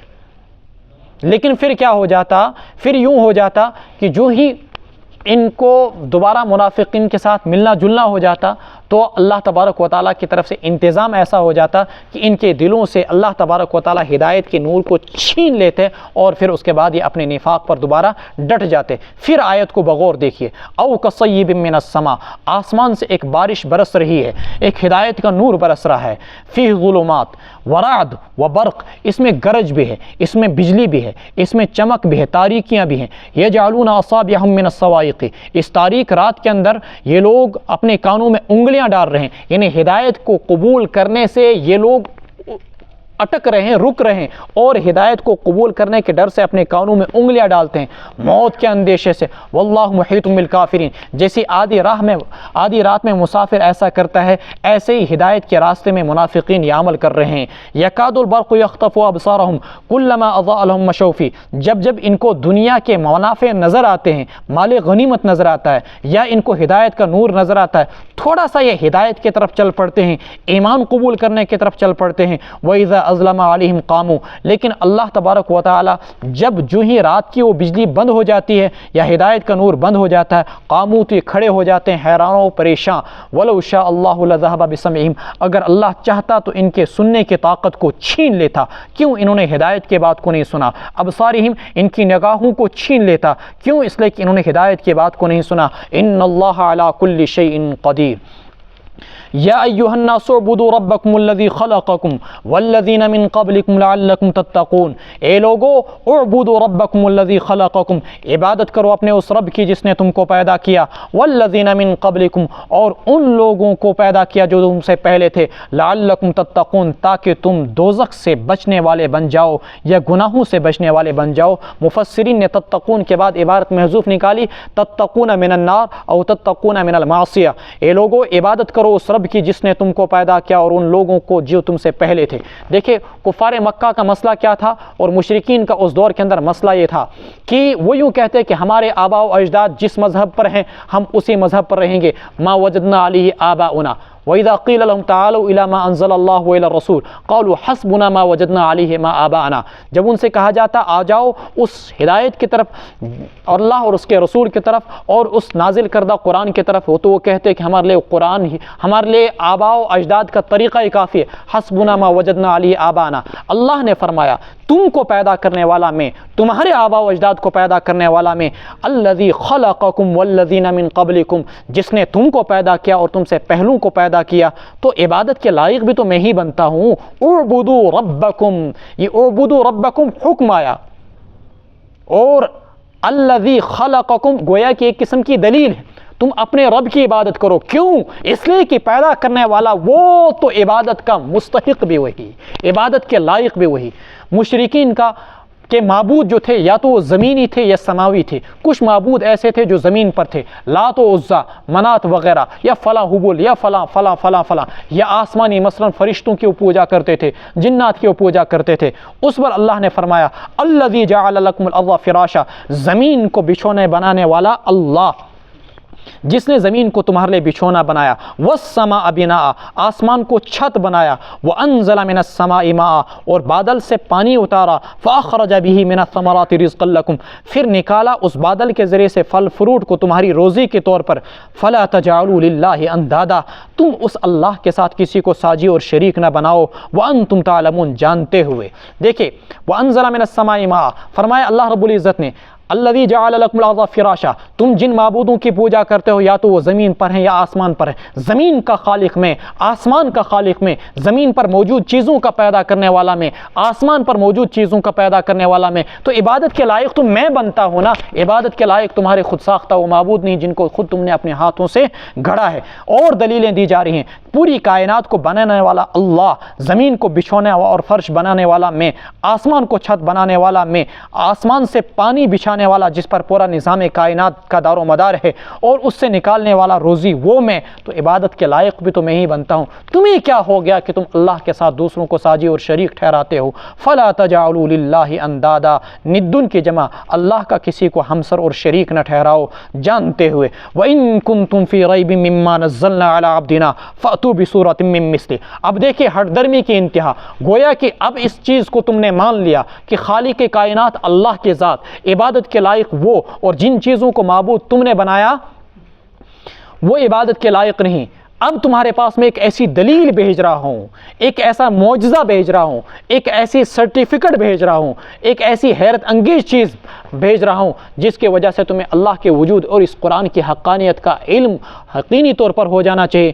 وَإِن كُنتُمْ فِي رَيْبٍ مِّمَّا نَزَّلْنَا، اللہ تعالیٰ کا دستور رہا کہ جس پیغمبر کا دور رہا اور اس پیغمبر کے دور میں جس چیز کا زیادہ چرچا رہا، اللہ نے معجزہ بھی ویسا ہی عطا کیا۔ حضرت موسیٰ علیہ السلام کا زمانہ تو دیکھ لیجئے، جادوگروں کی اتنی بھرمار، اللہ نے معجزہ بھی عصائے موسیٰ اور یدا بیضا کی صورت میں ویسا ہی عطا کیا۔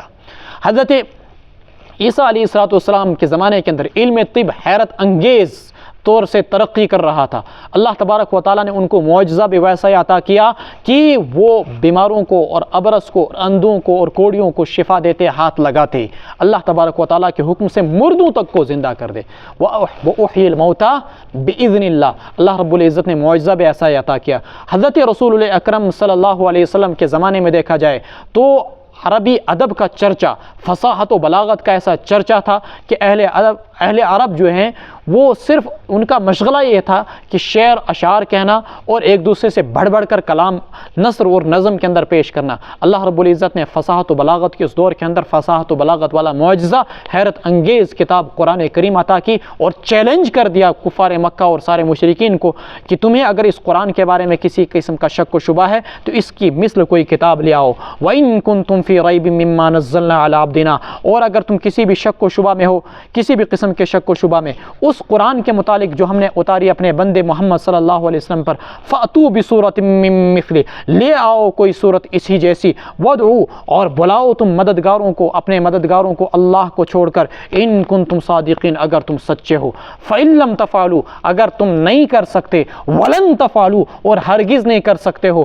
فاتقوا النار التی، تو بچو اس دوزخ کی آگ سے، التی وقودها الناس والحجارہ، جس کا ایندھن لوگ ہوں گے اور پتھر ہوں گے، اعدت للکافرین، اور وہ کس کے لیے تیار کی گئی ہے؟ کافروں کے لیے۔ قرآن نے یہاں پر چیلنج جو کیا، فأتوا بسورۃ من مثلہ، پہلے قرآن نے چیلنج کیا تھا فلیأتوا بحدیث من مثلہ، اس جیسی کتاب لے آؤ، جب وہ نہ لا سکے قرآن نے کہا فلیأتوا بعشر سور من مثلہ، 10 صورتیں لے آؤ، جب وہ نہ کر سکے قرآن نے پھر اگلا چیلنج کیا فلیأتوا بسورۃ من مثلہ، اس جیسی صرف ایک ہی صورت پیش کرو، انا اعطیناک الکوثر فصل لربک وانحر ان شانئک هو الابتر، لکھ کر خانہ کعبہ کے دروازے پر لٹکا دی گئی تھی، سالہ سال تک رہی کہ اس جیسی ایک صورت پیش کرو، لیکن نہ پیش کر سکے۔ جن لوگوں نے پیش کرنے کی کوشش کی دنیا نے اس پر ہنسا، مثلا مسیلمہ کذاب نے پیش کیا والطاحنات طحنا والعاجنات عجنا، قسم ہے ان عورتوں کی جو آٹا گوندتی ہیں، قسم ہے ان عورتوں کی جو چکی پہ آٹا گوندتی ہیں اور جو آٹا پیستی ہیں، وغیرہ وغیرہ، اس قسم کی صورت پیش کی۔ ایک اور نے الفیل والفیل وما ادراک ما الفیل ذنبہ وبیل اور خرطومہ طویل، آپ جانتے ہو الفیل ہاتھی کیا ہے، ملفیل ہاتھی کیا ہے، ذنبہ وبیل اس کی دم چھوٹی ہے ہوتی ہے، اور خرطومہ طویل سونڈ اس کی لمبی ہوتی ہے۔ دنیا نے اس پر ایسا ہنسا کہ کچھ باقی نہیں رہ گیا، آخرکار پورا کا پورا عاجز عرب جو ہے قرآن کریم کی مثال پیش کرنے سے عاجز آ گیا۔ فاتقوا النار التی وقودها الناس والحجارہ اعدت للکافرین، جو آگ کس کے لیے تیار کی گئی ہے؟ کافروں کے لیے۔ وبشر الذین آمنوا وعملوا الصالحات، خوشخبری سنائیے آپ ان لوگوں کی جنہوں نے ایمان لایا۔ ایمان کی تعریف آپ کے سامنے پیچھے آ گئی۔ ایمان کا مطلب اللہ کی ذات کو ماننا، ایمان کا مطلب بعث بعد الموت کو ماننا، ایمان کا مطلب فرشتوں کو ماننا، ایمان کا مطلب کتاب اللہ کو اللہ کی کتاب ماننا، ایمان کا مطلب اچھے اور بری تقدیر کو ماننا، جسے ہم ایمان مفصل اور مجمل کے اندر پڑھتے ہیں۔ وبشر الذین آمنوا وعملوا الصالحات، اور ان لوگوں کو خوشخبری سنائیے جنہوں نے اعمال صالحہ کے۔ اعمال صالحہ کی تعریف علماء نے کی ہے 3 چیزوں سے۔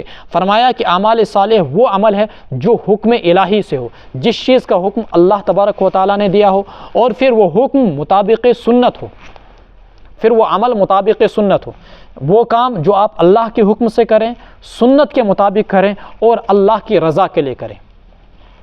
جب کسی عمل میں یہ 3 چیزیں آ جاتی ہیں تو وہ عمل صالح بن جاتا ہے۔ کیا کہا؟ پہلی بات اللہ کے حکم سے ہو، نمبر 2 اللہ کی رضا کے لیے ہو، نمبر 3 سنت کے مطابق ہو۔ تو جب یہ 3 چیزیں کسی عمل کے اندر آ جائیں گی تو وہ عمل صالح بن جاتا ہے۔ اگر ان 3 میں سے کوئی بھی ایک مفقود ہو، ایک چیز نہ پائی جائے تو وہ عمل صالح نہیں کہلائے گا۔ ان لہم جنات تجری من تحتها الانہار، ان کے لیے باغات ہیں جن کے نیچے نہریں بہتی ہیں۔ کلما رزقوا، ان کے لیے خوشخبری سنا دیجیے آپ کہ ان کے لیے باغات ہوں گے جن کے نیچے نہریں بہتی ہوں گی۔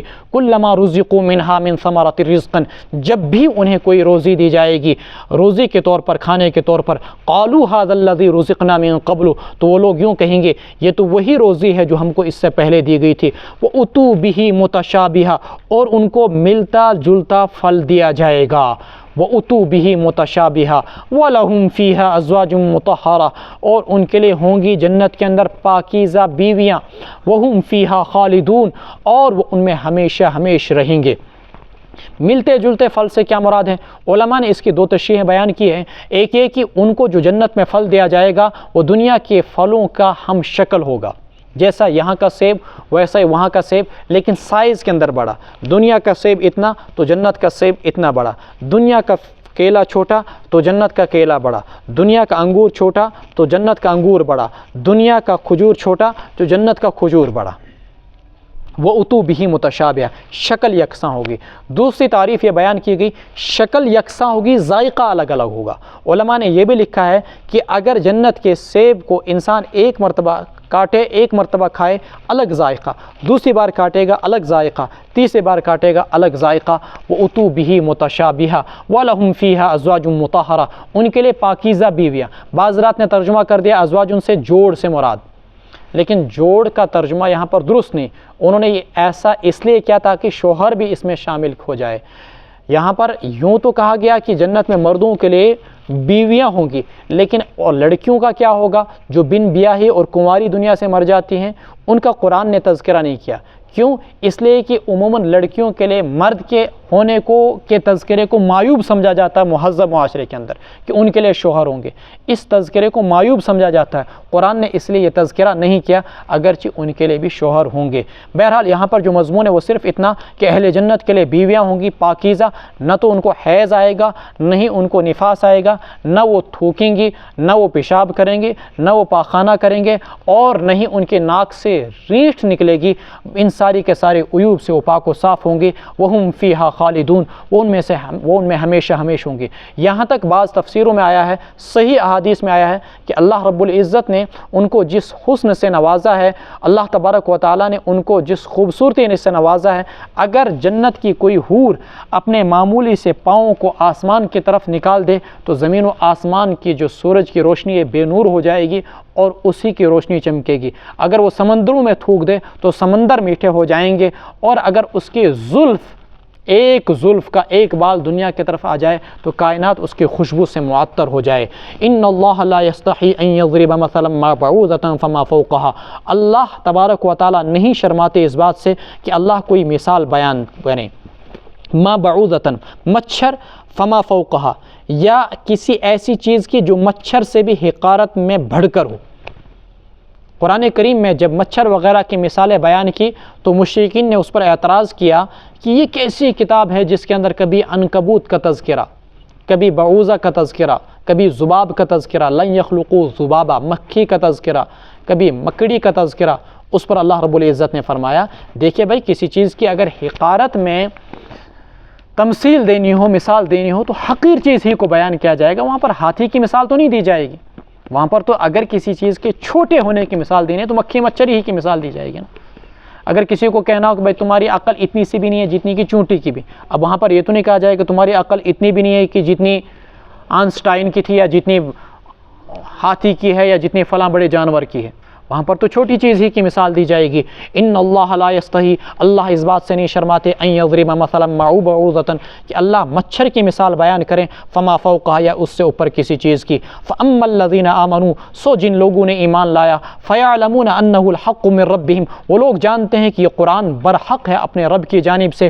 واما الذین کفروا، اور جن لوگوں نے کفر کیا، فیقولون، وہ کہتے ہیں ماذا اراد اللہ بہذا مثلا، اللہ نے کس چیز کا ارادہ کیا اس مثال کے ذریعے سے، یضل بہ کثیرا، اللہ اس کے ذریعے سے بہت سارے لوگوں کو گمراہ کرتے ہیں، ویہدی بہ کثیرا، اور اللہ اس کے ذریعے سے بہت سارے لوگوں کو ہدایت دیتے ہیں۔ وما یضل بہ الا الفاسقین، اور اللہ نہیں گمراہ کرتے ہیں اس کے ذریعے سے مگر فاسقین کو۔ الذین ینقضون عہد اللہ من بعد میثاقہ، جو لوگ توڑتے ہیں اللہ کے وعدے کو، من بعد میثاقہ، ان کو پختہ کرنے کے بعد، ویقطعون، اور توڑتے ہیں ان چیزوں کو جن کو جوڑنے کا اللہ نے حکم دیا، ما امر اللہ بہ ان یوصل ویفسدون فی الارض، اور زمین میں فساد مچاتے ہیں، اولئک هم الخاسرون۔ آیت کے اندر بظاہر ابہام ہے لیکن حقیقتاً کوئی ابہام نہیں۔ اللہ تبارک و تعالیٰ ان مثالوں کے ذریعے سے بعض لوگوں کو گمراہ کرتے ہیں، بعض لوگوں کو ہدایت دیتے ہیں، اور جو گمراہ ہوتے ہیں وہ فاسقین ہی ہوتے ہیں۔ مضمون واضح ہے، الذین ینقضون، کن لوگوں کو اللہ گمراہ کرتے ہیں؟ جو اللہ کے وعدے کو توڑتے ہیں ان کو پختہ کرنے کے بعد۔ وعدے سے کیا مراد؟ عہد سے کیا مراد؟ ایک تو بندے اور خدا کا جو تعلق ہوتا ہے اس کو توڑتے ہیں، یعنی بندے کا اللہ تعالیٰ سے جو عبدیت کا رشتہ ہونا چاہیے، مخلوق کا رشتہ ہونا چاہیے، اللہ تبارک و تعالیٰ کے ساتھ ایمان کا رشتہ ہونا چاہیے، اس ایمان کو اور اس عبدیت کے رشتے کو توڑ کر اللہ کو نہیں مانتے ہیں، اللہ کی نہیں مانتے۔ ینقضون عہد اللہ من بعد میثاقہ ویقطعون ما امر اللہ بہ ان یوصل، جس چیز کو جوڑنے کا اللہ نے حکم دیا، کس چیز کو جوڑنے کا اللہ نے حکم دیا؟ رشتہ داروں کے ساتھ حسن سلوک، انبیاء کے ساتھ حسن سلوک، انبیاء کی اطاعت و فرما برداری، ان سارے کے سارے رشتوں کو توڑتے ہیں۔ وَيُفْسِدُونَ فِي الْأَرْضِ، زمین میں فساد مچاتے ہیں۔ کیا مطلب؟ زمین میں فساد مچانے سے مراد اسلام کی مخالفت کرتے ہیں، قرآن کی مخالفت کرتے ہیں، پیغمبر اور اہل ایمان کی مخالفت کرتے ہیں۔ اولئک هم الخاسرون، یہی لوگ ہیں فساد خسارے میں اور نقصان میں پڑنے والے۔ کیف تکفرون باللہ، کیسے تم اللہ کا انکار کر سکتے ہو؟ وکنتم امواتا، حالانکہ تم کچھ نہ تھے، پھر اللہ نے تم کو زندگی بخشی۔ ثم یمیتکم، پھر اللہ تمہیں موت دے گا۔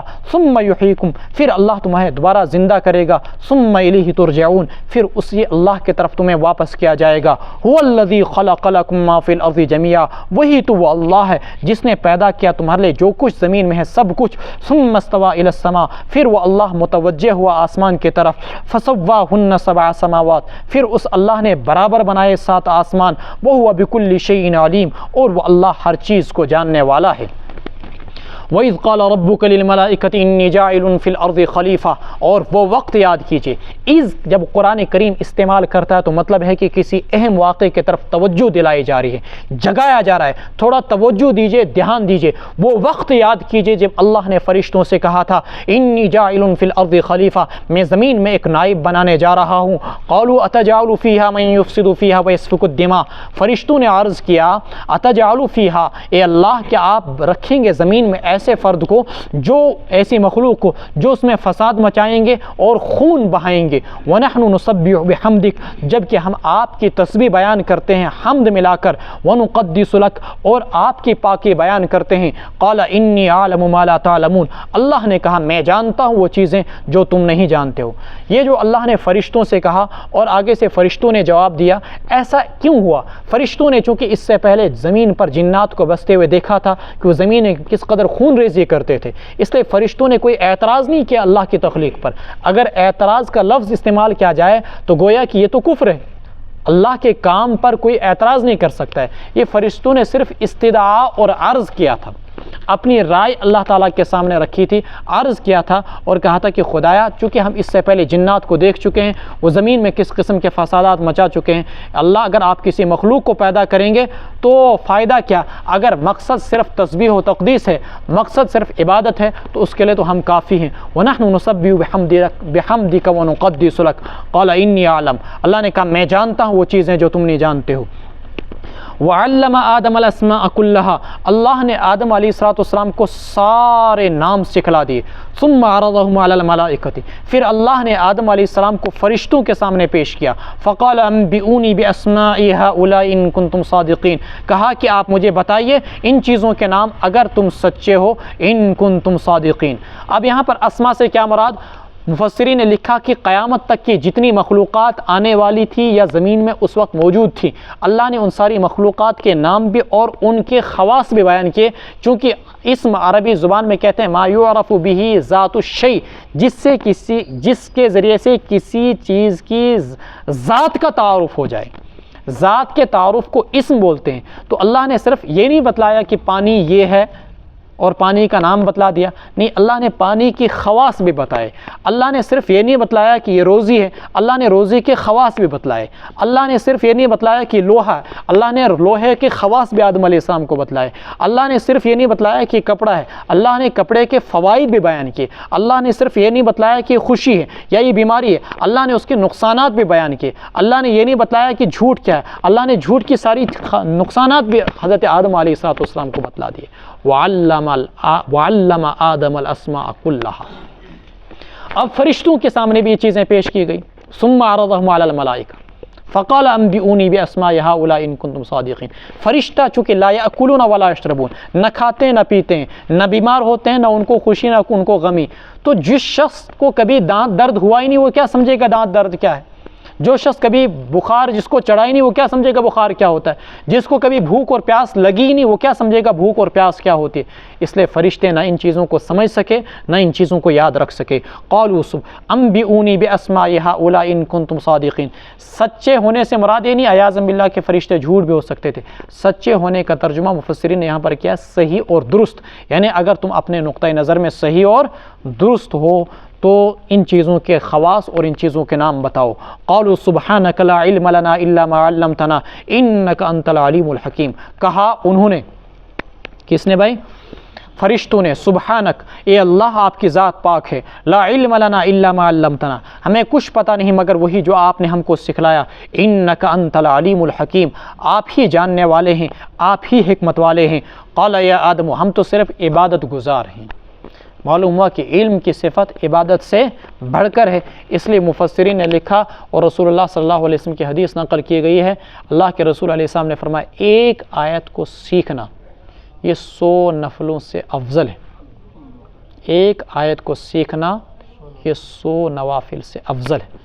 ایک جگہ رسول اللہ صلی اللہ علیہ وسلم نے فرمایا کیا تم میں سے کوئی شخص اس بات کو پسند کرتا ہے کہ صبح صبح مدینہ کی فلاں وادی کے اندر چلا جائے اور وہاں سے وہ 2 تر و تازہ اونٹنیاں لے کر آئے؟ صحابہ نے کہا یا رسول اللہ مفتج کس ریٹنا؟ تو اللہ کے رسول صلی اللہ علیہ وسلم نے فرمایا کیا میں تم کو ان 2 اونٹنیوں سے افضل چیز نہ بتاؤں؟ فرمایا کیا؟ فرمایا 2 آیتیں سیکھ لو، یہ تمہارے لیے 2 اونٹنیوں سے بھی افضل ہے۔ اس زمانے کی 2 اونٹنیاں آج کی 2 اچھی کاروں کے برابر ہیں، اس سے افضل تمہارے لیے یہ ہے کہ تم 2 آیتوں کو سیکھو۔ تو قرآن کریم کو جو ہم سکھا رہے ہیں یہ انشاءاللہ فائدے سے خالی نہیں بلکہ اس کے اندر بہت زیادہ فائدہ ہے، بس استقامت شرط ہے۔ قال یا آدم انبئہم باسمائہم، فرمایا اے آدم بتلا دیجئے آپ انہیں ان چیزوں کے نام۔ فلما انباہم باسمائہم، پس جب آدم علیہ السلام نے انہیں ان چیزوں کے نام بتلا دیے، قال علم اقل لکم، تو فرمایا اللہ رب العزت نے کیا میں نے تم سے نہیں کہا تھا انی اعلم غیب السماوات والارض، میں جانتا ہوں آسمان و زمین کی چھپی ہوئی چیزیں، واعلم ما تبدون وما کنتم تکتمون، اور جانتا ہوں میں وہ چیزیں بھی جو تم ظاہر کرتے ہو، وما کنتم تکتمون، اور وہ چیزیں بھی جو تم چھپاتے ہو۔ اب بتائیں گے کہ فرشتے تو کچھ چھپاتے نہیں تھے، تو قرآن نے یہاں پر ما تکتمون کیوں کہا؟ ایسا کبھی کبھی وزن آیت کے لیے ہوتا ہے، مثلا اذا جاء اجلها لا يستأخرون ساعة ولا يستقدمون، جب کسی کی موت کا وقت آ جائے، مثلا کسی کو مرنا ہے 12 بجے، اب 12 بج گئے، قرآن کہتا لا يستأخرون ساعة، 1 منٹ بھی پیچھے نہیں ہوگا، ٹھیک ہے، یعنی 12:10 پہ وہ نہیں مر سکتا، ولا يستقدمون، آگے نہیں ہو سکتا، حالانکہ آگے ہو سکتا ہے، گھڑی کی سوئی پیچھے کے لیے تو نہیں چل سکتی نا، جب 12 بج گئے تو 12 سے آپ 11 تو نہیں بج سکتے نا، لیکن قرآن پھر بھی کہتا لا يستقدمون، آگے نہیں ہو سکتا۔ تو وزن آیت کے لیے ایسا کیا جاتا ہے اور کلام کو خوبصورت بنانے کے لیے اسی طریقے سے یہاں پر وَعَلَمْ مَا تُبْدُونَ، جو کچھ تم ظاہر کرتے ہو میں جانتا ہوں، وَمَا تَكْتُمُونَ، جو کچھ تم چھپاتے ہو، حالانکہ فرشتے دل میں چھپاتے کچھ نہیں ہے۔ کیوں؟ وہ اللہ تبارک و تعالیٰ کی نافرمانی کر ہی نہیں سکتے، لا يعصون اللہ فیما امرہم ویفعلون ما یؤمرون۔ وَإِذْ قُلْنَا لِلْمَلَائِكَةِ اسْجُدُوا لِآدَمَ فَسَجَدُوا إِلَّا إِبْلِيسَ، تخلیق انسانیت کے مراحل کی طرف اشارہ ہو رہا ہے اور ابتداً جو چیزیں پیش آئی ان کی طرف، اور یاد کیجئے آپ وہ واقعہ جب ہم نے کہا فرشتوں سے سجدہ کرو آدم کو، فسجدوا، سب نے سجدہ کیا سوائے ابلیس کے، ابا، اس نے انکار کیا، واستکبر وکان من الکافرین، اور تکبر کیا، وکان من الکافرین، اور وہ تھا کافروں میں سے۔ اللہ تعالیٰ نے آدم علیہ السلام کو پیدا کرنے کے بعد سارے فرشتوں کو کہا اس کو سجدہ کرو، لیکن یہ سجدہ تعبدی نہیں تھا، سجدہ تعظیمی تھا۔ سجدہ تعبدی جو سجدہ ہم نماز میں اللہ تبارک و تعالیٰ کو معبود سمجھ کے کرتے ہیں، اگر کوئی بھی انسان یہ سجدہ تعبدی کسی بھی مخلوق کو کرتا ہے تو وہ مشرک ہو جائے گا فوراً بلا کسی احتمال کے۔ لیکن ایک دوسرا سجدہ ہوتا ہے، اسے ہم سجدہ تعظیمی بولتے ہیں، جو پچھلے زمانے میں جائز تھا اور جو حضرت یوسف علیہ السلام کو خود اللہ کے پیغمبر حضرت یعقوب علیہ السلام اور ان کے بیٹوں نے کیا تھا، اور قرآن کریم کے اندر بھی وَخَرُّوا لَهُ سُجَّدًا، اسے سجدہ تعظیمی سے تعبیر کرتے ہیں۔ وہ پچھلی امتوں کے اندر جائز تھا، اس امت کے اندر وہ جائز نہیں بلکہ حرام ہے۔ البتہ اگر سجدہ تعظیمی کوئی کسی کرتا ہے تو اس پر مفسرین و محدثین نے لکھا وہ شخص گناہ کبیرہ کا مرتکب ہوگا، ایسے شخص کو البتہ مشرک نہیں کہا جا سکتا اگر کوئی کسی کو سجدہ تعظیمی کرتا ہے۔ یہی سجدہ تعظیمی کرنے کا حکم کس کو دیا گیا تھا؟ فرشتوں کو حکم دیا گیا کہ وہ حضرت آدم علیہ السلام کو کریں۔ اب سجدے کے بارے میں یہاں پر 2 تفسیریں کی گئی ہیں۔ ایک تفسیر یہ کہ باضابطہ جیسے انحنا ہمارے یہاں ہوتا ہے کہ ہم نماز کے اندر اپنی پیشانی کو زمین پر رکھ کر کسی کے سامنے اپنی عز و نیاز کا اظہار کرتے ہیں، یہ اس قسم کا سجدہ تھا یا مطلقاً حضرت آدم علیہ السلام کی برتری ماننے کا حکم تھا؟ دونوں تفسیریں کی گئی، لیکن آیت کا ظاہر بتلا رہا ہے کہ یہاں پر باضابطہ طور پر سجدہ تعظیمی کرنے کا حکم دیا گیا تھا۔ تو ابلیس نے انکار کر دیا، اور انکار آگے خود قرآن کریم کہتا ہے کہ اس نے انکار کیوں کیا؟ قال انا خیر منہ خلقتنی من نار وخلقتہ من طین، تکبر کی وجہ سے اس نے حضرت آدم علیہ السلام کو سجدہ نہیں کیا۔ وقلنا، اور ہم نے کہا، یا آدم اسکن انت وزوجک الجنہ، اے آدم آپ ٹھہریے اور آپ کی بیوی جنت کے اندر، وکولا منہا رغدا، اور کھائیے آپ اس جنت میں فراخی اور آسودگی کے ساتھ، حیث شئتما، جہاں سے بھی تم دونوں چاہو، ولا تقربا هذه الشجرہ، اس درخت کے قریب نہ جانا، فتکونا من الظالمین، ورنہ تم دونوں خطا کاروں میں شامل ہو جاؤ گے۔ اب یہ کون سا درخت تھا؟ بعض لوگ کہتے ہیں گندم کا درخت، لیکن کسی صحیح حدیث سے ثابت نہیں۔ کون درخت تھا اللہ ہی بہتر جانتے ہیں، کوئی کچھ تفسیر کسی صحیح حدیث سے نہیں، اور قرآن کا سمجھنا اس درخت کے نام کے جاننے پر موقوف نہیں ہے۔ فتکونا من الظالمین فازلہم الشیطان، چنانچہ شیطان نے ان کو پھسلایا اور ان کو بہکایا، فازلہ، ان کو پھسلایا، فازلہم الشیطان عنہا، کہاں سے؟ جنت سے، فاخرجہما مما کانا فی، پس نکالا ان دونوں کو اس عیش و آرام سے جس میں وہ تھے۔ وَقُلْ نَهْبِطُوا بَعْضُكُمْ لِبَعْضٍ عَدُوٌّ، تفصیلات 8ویں سپارے کے اندر ہیں، جہاں پر یہ مضمون آئے گا، وَقَاسَمَهُمَا إِنِّي لَكُمَا لَمِنَ النَّاصِحِينَ، قسمیں کھا کر کہنے لگا، أَدُلُّكُمَا عَلَى شَجَرَةِ الْخُلْدِ، اس درخت کی خاصیت تم جانتے نہیں ہو، جو اس کا پھل کھاتا وہ کبھی جنت سے نکلتا ہی نہیں، تم کھا لو ایک بار، کبھی جنت سے نہیں نکلو گے، اور اگر تم نے نہیں کھایا تو تم کو جنت سے نکال دیا جائے گا۔ شیطان الٹی پٹی پڑھاتا ہے، الٹا ہی سمجھاتا ہے، جو بربادی ہوتی ہے اس کو آبادی کا نام دیتا ہے، اور جو آبادی ہوتی ہے اس کو بربادی کا نام دیتا ہے۔ شجرۃ الخلد وملک لا یبلی فاکلا منہما فبدت لہما سوآتہما فنسیا، 16ویں سپارے میں آتا ہے، آدم علیہ السلام بھول گئے اور انہوں نے بھولے سے وہ پھل کھا لیا، تو اللہ نے اخرجہما مما کانا فی، جنت کا جو لباس ان کے جسم پر تھا وہ اتر گیا۔ ہم نے ان سے کہا، اہبطوا بعضکم لبعض عدو، اتر جاؤ، تم میں سے بعض کے دشمن ہیں، وَلَكُمْ فِي الْأَرْضِ مُسْتَقَرٌ، تمہارے لیے زمین میں ٹھکانہ ہے، وَمَتَاعٌ، فائدہ اٹھانا، إِلَىٰ حِینٍ، ایک عرصے تک۔ فَتَلَقَّىٰ آدَمُ مِن رَبِّهِ كَلِمَاتٍ فَتَابَ عَلَيْهِ، چنانچہ سیکھے آدم علیہ السلام نے اپنے رب سے کچھ کلمات، فتاب علی، اللہ ان کی طرف متوجہ ہوا، انہ هو التواب الرحیم، اللہ نے ان کی توبہ کو قبول کیا۔ وہ کون سے کلمات تھے؟ القرآن یفسر بعضہ بعضا، قرآن بعض کی تفسیر کرتا ہے۔ یہاں پر قرآن نے صرف کہا کچھ کلمات سیکھے، اب آپ ہی بتائیے وہ کون سے کلمات تھے؟ ربنا ظلمنا انفسنا، جیسا کہ 8ویں سپارے کے اندر آئے گا۔ فتاب علی، اللہ نے ان کو بخش دیا، انہ هو التواب الرحیم، اللہ بخشنے والے بڑے مہربان ہیں۔ قل اہبطوا منہا جمیعا، ہم نے کہا اتر جاؤ تم، منہا، اس جنت سے، جمیعاً، سب کے سب۔ فَإِمَّا يَأْتِيَنَّكُم مِّنِّي هُدًى، پس اگر آئے تمہارے پاس میری جانب سے کوئی ہدایت، فَمَن تَبِعَ هُدَايَ، جو بھی میری ہدایت کی پیروی کرے گا، فَلَا خَوْفٌ عَلَيْهِمْ، نہ تو اسے کوئی ڈر ہوگا، وَلَا هُمْ يَحْزَنُونَ، اور نہیں کوئی رنج۔ وَالَّذِينَ كَفَرُوا وَكَذَّبُوا بِآيَاتِنَا، جن لوگوں نے کفر کیا اور ہماری آیات کو جھٹلایا، أُولَٰئِكَ أَصْحَابُ النَّارِ، وہی لوگ ہیں دوزخی، هُمْ فِيهَا خَالِدُونَ، وہ اس میں ہمیشہ رہیں گے۔ اب تم میں سے بعض کے دشمن ہیں، یہ قرآن میں پیچھے مضمون آیا، وَلَكُمْ بَعْضُكُمْ لِبَعْضٍ عَدُوٌّ، کون کس کا دشمن ہے؟ دو تفسیریں کی گئی، ایک تفسیر یہ کہ انسان کا دشمن ہوگا، اور ایک تفسیر بیان کی گئی انسان شیطان کا دشمن، شیطان انسان کا دشمن، اور دونوں تشریحات کو ماننے میں کوئی بھی مذائقہ نہیں ہے۔ اہبطوا منہا جمیعا، اب ہدایت آئی آسمان سے، چونکہ پہلے ہی طے ہو چکا تھا، انی جاعل فی الارض خلیفہ، اب اللہ تعالیٰ نے مختلف مراحل سے گزار کر انسان کو اس سٹیج پر پہنچایا جہاں پر اب ہدایت آسمان سے آئے گی، بشکل وحی، بشکل پیغمبر، بشکل قرآن اور بشکل کتب دیگر۔ فلا خوف علیہم، خوف بولتے ہیں کہ انسان کو کہ مستقبل کے بارے میں کوئی بھی ڈر ہو، مثلا پتہ نہیں کیا ہو جائے گا، اب CAA لاگو ہو جائے گا، اسے خوف کہتے ہیں۔ ولا ہم یحزنون، رنج، ماضی کی کوئی چیز فوت ہو گئی، کسی کے باپ کا انتقال ہو گیا یا کسی کا کوئی نقصان ہو گیا، اسے حزن سے تعبیر کرتے ہیں۔ جنت میں جانے کے بعد نہ مستقبل کا کوئی ڈر ہوگا کہ ہمیں جنت سے کبھی نکالا جائے گا یا جنت کی نعمتوں سے ہمیں محروم کیا جائے گا یا اللہ کی ناراضگی کا سامنا کرنا پڑے گا۔ ولا ہم یحزنون، اور نہیں انہیں ماضی کے بارے میں کوئی بھی افسوس ہوگا۔ ولا ہم یحزنون والذین کفروا وکذبوا بآیاتنا، اور جن لوگوں نے کفر کیا اور ہماری آیات کو جھٹلایا، اولئک اصحاب النار هم فیہا خالدون، وہی لوگ ہیں دوزخی، وہ اس میں ہمیشہ رہیں گے۔ یا بنی اسرائیل اذکروا نعمتی التی انعمت علیکم، اے بنو اسرائیل یاد کرو میرے اس انعام کو جو میں نے تم پر کیا، وَأَوْفُوا بِعَهْدِي أُوفِ بِعَهْدِكُمْ وَإِيَّايَ فَارْهَبُونَ، اور پورا کرو میرا وہ وعدہ، میں پورا کروں گا تمہارا وعدہ، وَإِيَّايَ فَارْهَبُونَ، اور مجھ ہی سے ڈرتے رہنا۔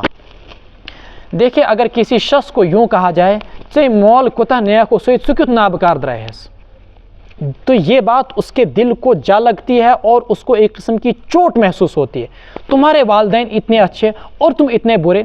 یا بنی اسرائیل، اے بنو اسرائیل، بنو کے معنی بیٹے، اسرائیل حضرت یعقوب علیہ السلام کا لقب ہے۔ اسرا کہتے تھے عبرانی زبان کے اندر بندے کو، اور ایل کہتے تھے اللہ کو، تو اسرائیل کے معنی عبداللہ ان کا اصلی لقب تھا۔ تو او یعقوب کی اولاد، تمہارے باپ حضرت ابراہیم علیہ السلام کتنے نیک، تمہارے باپ یوسف علیہ السلام کتنے نیک، تمہارے باپ حضرت یعقوب علیہ السلام کتنے نیک، تم ان کی اولاد ہو۔ یا بنی اسرائیل، اے یعقوب کے بیٹو، تمہارے باپ کتنے نیک تھے اور تو کتنا نابکار درائیو۔ یہ جملہ کہہ کر گویا کہ ان کے دلوں کو ایک قسم کی چوٹ پہنچائی جا رہی ہے تاکہ کسی نہ کسی طریقے سے وہ ہدایت کی راہ پر آ جائیں۔ انعمت علیکم اوفو بعہدی، تم میرا وعدہ پورا کرو۔ کیا وعدہ تھا؟ کہ میں تم کو جہاں بھر کے لوگوں پر فضیلت دوں گا اور قیامت تک کے لیے حاکمیت تمہارے مقدر میں لکھ دی جائے گی اگر تم اس پیغمبر آخر الزمان صلی اللہ علیہ وسلم پر ایمان لے آؤ گے۔ اوفو بعہدی، میری شریعت کو مان کر چلو گے، میں بھی اپنا وعدہ پورا کروں گا۔ وَإِيَّايَ فَارْهَبُونَ، اور صرف مجھ ہی سے خاص ڈرتے رہنا۔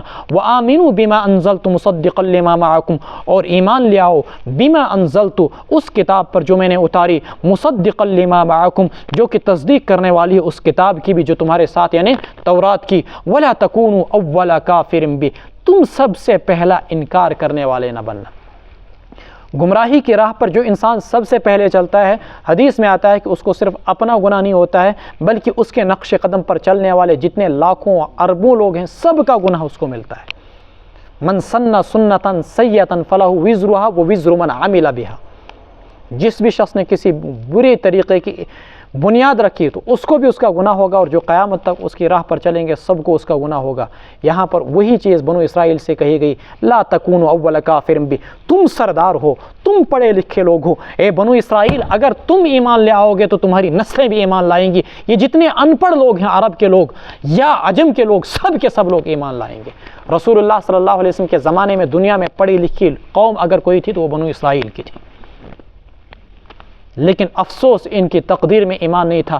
روایت میں آتا ہے کہ رسول اللہ صلی اللہ علیہ وسلم کے زمانے میں زیادہ سے زیادہ جن یہودیوں نے ایمان قبول کیا ان کی تعداد بمشکل 12 تک پہنچتی ہے۔ وَلَا تَكُونُوا أَوَّلَ كَافِرٍ بِهِ، ایمو ان ایمان کیے تھے۔ تو نتیجہ کیا نکلا؟ جب ان کے سرداروں نے ایمان قبول نہیں کیا تو جو ان کے فالوورز تھے، ان کے متبعین تھے، انہوں نے بھی ایمان قبول نہیں کیا۔ وَلَا تَشْتَرُوا بِآيَاتِي ثَمَنًا قَلِيلًا، اور نہ وصول کرنا تم میرے آیات کے عوض میں معمولی قیمت۔ وَإِيَّايَ فَاتَّقُونَ، اور مجھ ہی سے ڈرتے رہنا۔ وَلَا تَلْبِسُوا الْحَقَّ بِالْبَاطِلِ، اور نہ خلط ملط کرنا حق کو باطل کے ساتھ۔ وَتَكْتُمُوا الْحَقَّ، اور نہ حق کو تم چھپانا۔ وَأَنْتُمْ تَعْلَمُونَ، جانتے ہوئے۔ کرتے کیا تھے؟ رشوت لے کر شریعت کے احکام کو بدل دیا کرتے تھے۔ قرآن نے اسی چیز کو کہا، لا تشتروا بآیاتی ثمنا قلیلا، نہ بیچو تم میرے آیات یعنی میرے احکام کو تھوڑی سی قیمت کے اندر۔ وَإِيَّايَ فَاتَّقُونَ، اور میرے غضب سے ڈرتے رہنا۔ یہ ترجمہ کیا گیا، وَإِيَّايَ، اور میرے غضب سے ڈرتے رہنا۔ وَلَا تَلْبِسُوا الْحَقَّ بِالْبَاطِلِ، حق کو باطل کے ساتھ خلط ملط نہ کرنا۔ سود ان پر حرام تھا، انہوں نے تورات کے اندر تبدیلی کر کے اس کو حلال بنا دیا۔ رسول اللہ صلی اللہ علیہ وسلم کی پیشن گوئیوں کے متعلق جتنی آیات تھی ان کو مٹا دیا، اور اسی طریقے سے رجم کی سزا باضابطہ تورات کے اندر لکھی ہوئی تھی اس کے اندر بھی انہوں نے خلط ملط کر دیا۔ قرآن کریم نے اسی مضمون کو کہا، لا تلبسوا الحق بالباطل وتکتموا الحق وانتم تعلمون۔ اس امت کے اندر بھی یہ چیزیں ہوں گی، اللہ تعالیٰ بچائے۔ لا تلبسوا الحق بالباطل، اللہ کے رسول علیہ السلام نے فرمایا، لتتبعن سنن من کان من قبلکم، تم اپنے پہلے سے لوگوں کے نقش قدم پر چلو گے۔ اگر انہوں نے اپنے دین کو بیچا تو تم بھی اپنے دین کو بیچو گے، اگر انہوں نے حق اور باطل کو خلط ملط کیا تو تم بھی حق اور باطل کو خلط ملط کرو گے۔ یہ گسے تو امت اسمز، لیکن ہماری کوشش یہ ہونی چاہیے کہ اس گسوں نہ آسن کہتے بس اللہ محفظنا منہ۔ یہ جو دین کے اندر خلط ملط کرنے والے ہیں، دین کے اندر نئی نئی چیزیں ایجاد کرنے والے ہیں، اور دین کے اندر بہت ساری چیزیں، مثلا کتنی پیروں کو آپ دیکھیں گے جن کے سامنے غیر محرم عورتیں سامنے بیٹھی ہوتی ہیں، اگر ان کو کہا جائے وہ کہتے ہیں کہ کوئی ضرورت نہیں ہے، دل کا پردہ ہونا چاہیے۔ ان کو کہا جاتا نمازیں پڑھو، کہتے ہیں کہ نہیں، ہماری روح نماز پڑھتی ہے، ہم تو مکہ مدینہ میں نماز پڑھتے ہیں، ہم یہاں کہاں نماز پڑھتے ہیں۔ یہ حق اور باطل کے اندر خلط ملط اس امت کے اندر بھی ہوگا، اللہ ہم سب کی حفاظت فرمائے۔ وَأَقِيمُوا الصَّلَاةَ وَآتُوا الزَّكَاةَ، تم نمازوں کو قائم کرتے رہو، زکوٰۃ دیتے رہو۔ وَارْكَعُوا مَعَ الرَّاكِعِينَ کے دو ترجمے کیے گئے ہیں، عاجزی کرنے والوں کے ساتھ عاجزی کرو، اور دوسرا ترجمہ کیا گیا ہے رکوع کرنے والوں کے ساتھ رکوع کرو۔ اس کا مطلب یہ ہوگا کہ جو لوگ باجماعت نماز پڑھتے ہیں، رکوع کرتے ہیں، تم ان کے ساتھ نماز پڑھو۔ گویا کہ اس آیت کے ذریعے سے باجماعت نماز کا ثبوت ملے گا۔ وَارْكَعُوا مَعَ، رکوع کرنے والے یعنی جو لوگ باجماعت نماز پڑھتے ہیں، تم بھی ان کے ساتھ باجماعت نماز پڑھو، رکوع کرنے والوں کے ساتھ رکوع کرو۔ أَتَأْمُرُونَ النَّاسَ بِالْبِرِّ وَتَنْسَوْنَ أَنفُسَكُمْ، کیا تم لوگوں کو نیکیوں کا حکم دیتے ہو اور خود اپنے آپ کو بھلا دیتے ہو؟ وَأَنْتُمْ تَتْلُونَ الْكِتَابَ، جبکہ تم اس کتاب کو پڑھتے ہو، جبکہ تم کتاب یعنی تورات کو پڑھتے ہو۔ أَفَلَا تَعْقِلُونَ، کیا تم سمجھتے نہیں؟ ایک یہودی کا بیٹا رسول اکرم صلی اللہ علیہ وسلم کی خدمت کیا کرتا تھا، وہ بیمار ہو گیا، اللہ کے رسول اس کی عیادت کے لیے چلے گئے، اللہ کے رسول نے اس سے کہا کلمہ پڑھو۔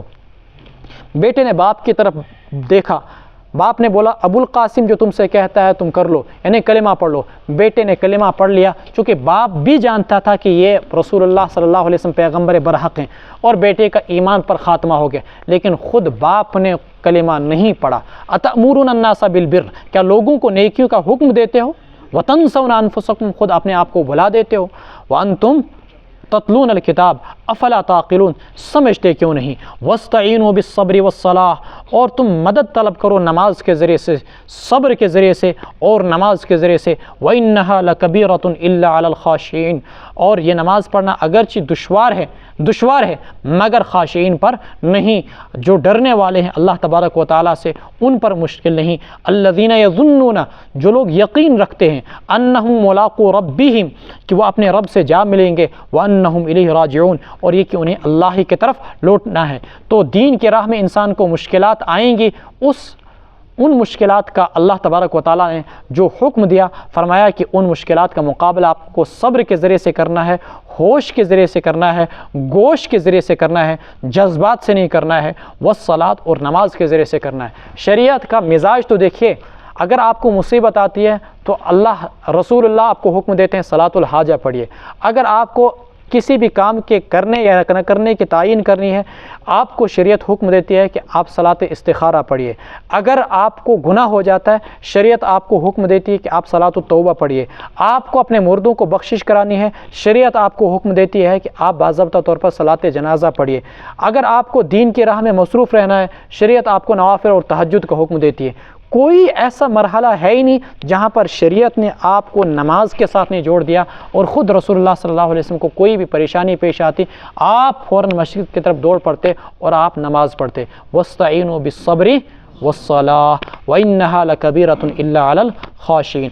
آج بھی اگر ہمیں کوئی مصیبت پیش آئے تو کرن کیا چھو؟ 2 رکعتیں نماز پڑھ کے اللہ تبارک و تعالیٰ سے دعا مانگنی، اللہ رب العزت ہم میں سے ہر ایک کی ضروریات کو پورا فرمائے۔ کچھ لوگوں کو گھروں کے اندر ضروریات ہوتی ہیں، اللہ سارے سننے والوں کو اور سارے مسلمانوں کی ان ضروریات کو پورا فرمائے۔ کسی کو گھر میں مکان کی ضرورت ہوتی ہے، کسی کو رشتوں کی ضرورت ہوتی ہے، کسی کو صالح اولاد کی ضرورت ہوتی ہے، کسی کو مغفرت کی ضرورت ہے، کسی کو اللہ کی رضا کی ضرورت ہے۔ اللہ سب کی نیک مرادوں کو اس مجلس میں موجود خاص طور پر جتنے بھی لوگ ہیں، اللہ تبارک و تعالیٰ سب کی نیک مرادوں کو پورا فرمائے۔ جو لوگ سن رہے ہیں اللہ تبارک و تعالیٰ ان کی بھی نیک مرادوں کو پورا فرمائے۔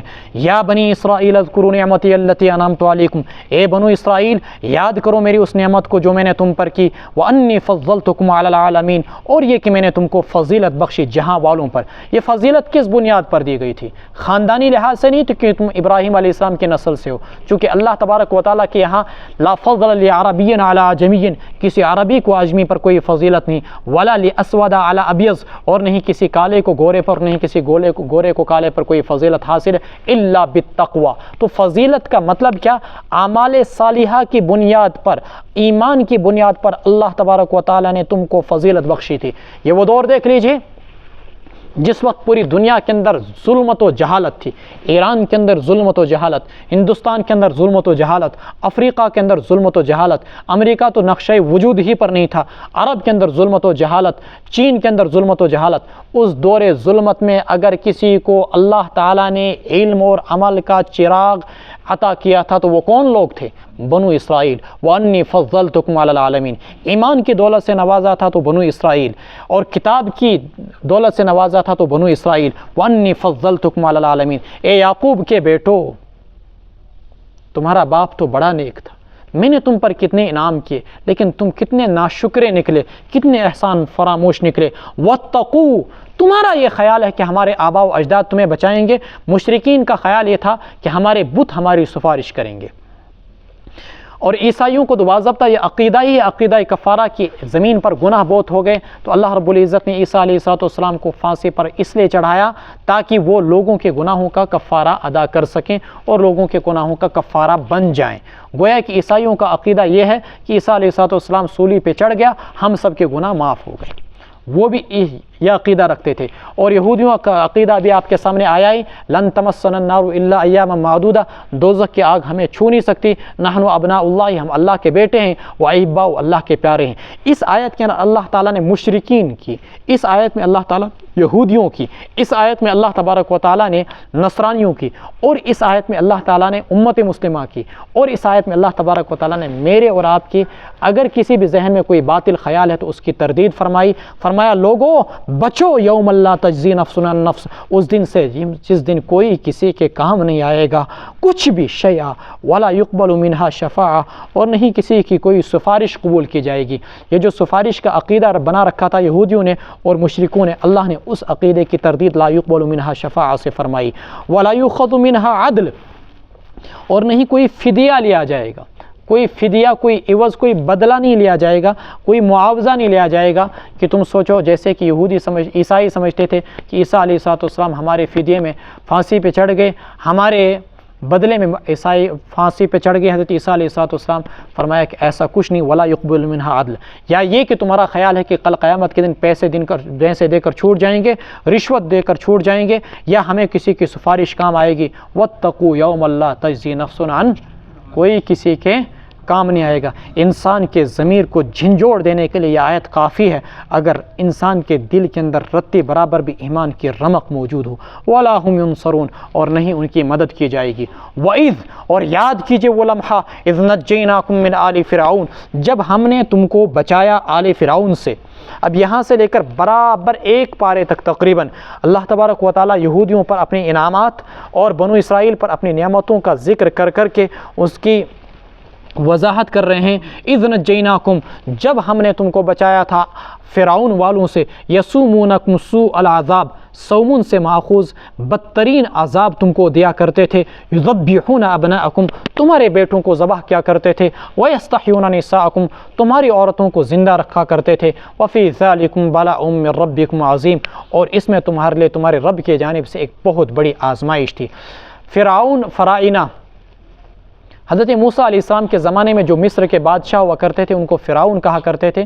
روایات سے ثابت ہوتا ہے کہ موسیٰ علیہ السلام کے زمانے میں ایک فرعون نہیں بلکہ دو فرعون آئے۔ کہتا فرعون فرعون ایسے میں تھے، رامیس اس فرعون کا نام آتا ہے، اور اسی طریقے سے بعض کتابوں میں کچھ دیگر بھی نام آئے ہیں، قطمیر یا اسی قسم کے کچھ نام، واللہ عالم۔ بہرحال اس زمانے کے اندر ایک نجومی نے یہ پیشن گوئی کی کہ عنقریب بنو اسرائیل کے اندر ایک بچہ پیدا ہوگا جو فرعون کی سلطنت کے خاتمے کا باعث بنے گا۔ فرعون نے حکم جاری کیا کہ اس سال جتنے بھی بنو اسرائیل کے اندر بچے پیدا ہوں سب کو قتل کر دو، چنانچہ سارے بچوں کو قتل کیا جانے لگا۔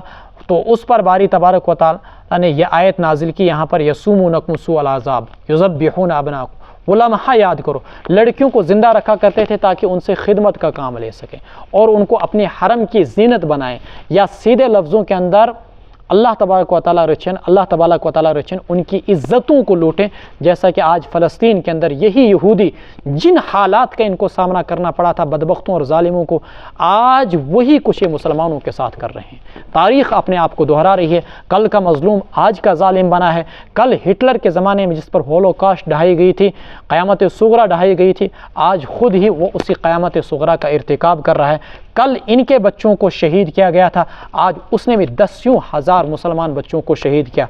کل ان کی عورتوں کو تو زندہ چھوڑا گیا تھا، لیکن آج اس بدبخت نے مسلمان عورتوں کو بھی ذبح کیا اور مسلمان عورتوں کو بھی شہید کیا، اور ان کی عصمت ریزی بھی وہ کر رہے ہیں۔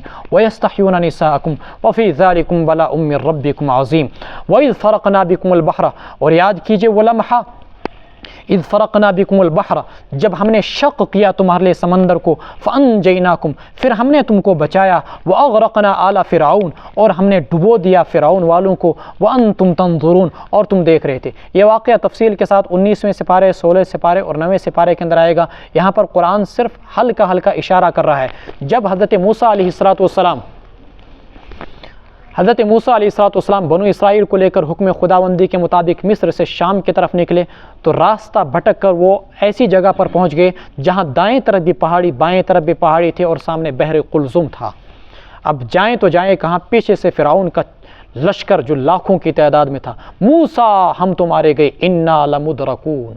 اللہ تبارک و تعالیٰ نے اس موقع پر ان کو بچایا اور حکم دیا کہ اضرب بعصاک الحجر، اضرب بعصاک، اپنی لاٹھی مار دیجئے، فانفلق، چنانچہ سمندر پھٹ گیا، اور اللہ تبارک و تعالیٰ نے 12 راستے نکالے، اور وہاں سے جو وہ باضابطہ طور پر بنو اسرائیل پار ہو گئے۔ اور اسی راستے پر جب فرعون نے دیکھا کہ راستہ سمندر میں بنا ہوا ہے تو اس نے بھی اپنی فوج کو انہی راستوں پر ڈالا۔ جو ہی وہ بیچ میں پہنچے تو جو پانی پہاڑ کی طرح کھڑا تھا، قد طود العظیم، اچانک وہ پانی آپس میں مل گیا اور وہ سب کے سب ڈبو دیے گئے، غرق ہو گئے۔ وَأَغْرَقْنَا آلَ فِرْعَوْنَ وَأَنْتُمْ تنظرون، اور تم دیکھ رہے تھے۔ وَإِذْ وَاعَدْنَا مُوسَىٰ 40 لَيْلَةً، اور یاد کیجئے وہ لمحہ جب ہم نے موسیٰ علیہ السلام سے وعدہ لیا 40 راتوں کا، 40 لَيْلَةً ثُمَّ اتَّخَذْتُمُ الْعِجْلَ مِن بَعْدِهِ، پھر اس کے بعد تم نے بچڑے کو معبود بنایا، وَأَنْتُمْ ظَالِمُونَ، اور تم لوگ ظالم تھے۔ ثُمَّ عَفَوْنَا عَنْكُمْ، پھر ہم نے تم کو معاف کر دیا اس کے بعد، لَعَلَّكُمْ تَشْكُرُونَ، تاکہ تم شکر گزار بن جاؤ۔ وَإِذْ آتَيْنَا مُوسَىٰ الْكِتَابَ وَالْفُرْقَانَ، اور وہ لمحہ بھی یاد کیجئے جب ہم نے موسیٰ علیہ السلام کو کتاب دی اور فرقان، حق اور باطل کے درمیان فیصلہ کرنے والی چیز دی، تاکہ تم ہدایت پا جاؤ۔ موسیٰ علیہ السلام نے جب اب بحر قلزم سے کراس کر کے ملک شام کی سرزمین پر قدم رکھا، تو ملک شام کی سرزمین پر قدم رکھنے کے بعد انہوں نے کہا کہ ہمیں کوئی شریعت دے دی جائے۔ حضرت موسیٰ علیہ السلام نے اللہ تعالیٰ سے دعا کی، اللہ نے کہا ٹھیک ہے، کوہ طور پر آ جاؤ اور 40 دن تک وہاں پر اعتکاف کرو، اللہ کی بندگی کرو، میں تمہیں کتاب دوں گا جس کے دیکھ کر تم اپنی زندگی گزار سکو گے۔ وہاں پہنچے، ہوا یہ کہ وہاں پہنچنے کے بعد پیچھے سے سامری نے ساری کی ساری قوم کو گمراہ کر دیا، ساری کی مراد اکثریت قوم کو گمراہ کر دیا، اور وہ بچڑے کی پوجا میں غرق ہو گئے، بچڑے کی پوجا میں لگ گئے۔ ثم اتخذتم العجل من بعده وانتم ظالمون۔ آگے کیا ہوتا ہے اس واقعے کو بیان کیا جا رہا ہے۔ وَإِذْ قَالَ مُوسَىٰ لِقَوْمِهِ يَا قَوْمِ إِنَّكُمْ ظَلَمْتُمْ أَنفُسَكُمْ، موسیٰ علیہ السلام کو اللہ تعالیٰ نے کہا کہ تمہاری قوم بچڑا کی پوجا کے اندر منہمک ہو گئی ہے، پیچھے تم یہاں پر کوہ طور پر ہو۔ وَإِذْ قَالَ مُوسَىٰ لِقَوْمِهِ، جب موسیٰ علیہ السلام نے اپنی قوم سے کہا اے میری قوم إِنَّكُمْ ظَلَمْتُمْ، تو واپس آئے اور اپنی قوم سے کہا تم لوگوں نے ظلم ڈھایا اپنے آپ پر، بِاتِّخَاذِكُمُ الْعِجْلَ، بچڑے کو اپنا معبود بنا کر، فَتُوبُوا إِلَىٰ بَارِئِكُمْ، توبہ کرو اپنے پیدا کرنے والے اللہ کے سامنے، فَاقْتُلُوا أَنفُسَكُمْ، اپنے آپ کو قتل کر ڈالو، ذَلِكُمْ خَيْرٌ لَكُمْ، یہی تمہارے لیے بہتر ہے تمہارے پیدا کرنے والے خالق کے سامنے، فَتَابَ عَلَيْكُمْ، سو اللہ نے تم کو بخش دیا، إِنَّهُ هُوَ التَّوَّابُ الرَّحِيمُ، یقیناً اللہ بخشنے والے ہیں، اللہ بڑے مہربان ہیں۔ اب جب یہ واپس آئے تو اللہ تبارک و تعالیٰ کی طرف سے توبہ کا حکم دیا گیا، لیکن توبہ کیا تھی؟ توبہ چونکہ انہوں نے ارتداد کا جرم کیا تھا تو ارتداد کی سزا یہ تھی کہ اپنے آپ کو قتل کر ڈالو۔ اس امت پر اللہ نے یہ رحم فرمایا کہ اگر کسی سے ارتداد کا جرم سرزد ہو جاتا ہے تو اس کے لیے یہ سہولت ہے کہ وہ اگر توبہ کرتا ہے تو اس کی توبہ کو قبول کیا جاتا ہے، لیکن بنو اسرائیل کے لیے توبہ کی قبولیت اس زمن کے اندر مشروط نہیں تھی اور ان کے لیے توبہ نہیں تھی۔ ان کو حکم دیا گیا کہ جن لوگوں نے گوسالہ پرستی نہیں کی، بچڑے کی پوجا نہیں کی، وہ ان لوگوں کو قتل کر ڈالے جنہوں نے گوسالہ پرستی کی ہے اور جنہوں نے بچڑے کی پوجا کی۔ چنانچہ کہتے ہیں کہ ایک ہی دن کے اندر 3000 ایسے بنو اسرائیل کو قتل کر دیا گیا جنہوں نے بچڑے کی پوجا کی تھی۔ حالانکہ بچڑے کی پوجا کرنے والے لاکھوں تھے، لیکن بعد میں اللہ تبارک و تعالیٰ نے دیگروں کو معاف کر دیا۔ فتوبوا الی بارئکم، یہ دو الفاظ استعمال ہوتے ہیں، ایک باری اور ایک خالق۔ چونکہ آپ میں سے اکثر اہل علم ہیں اس لیے دونوں کا فرق آپ کو معلوم ہونا چاہیے۔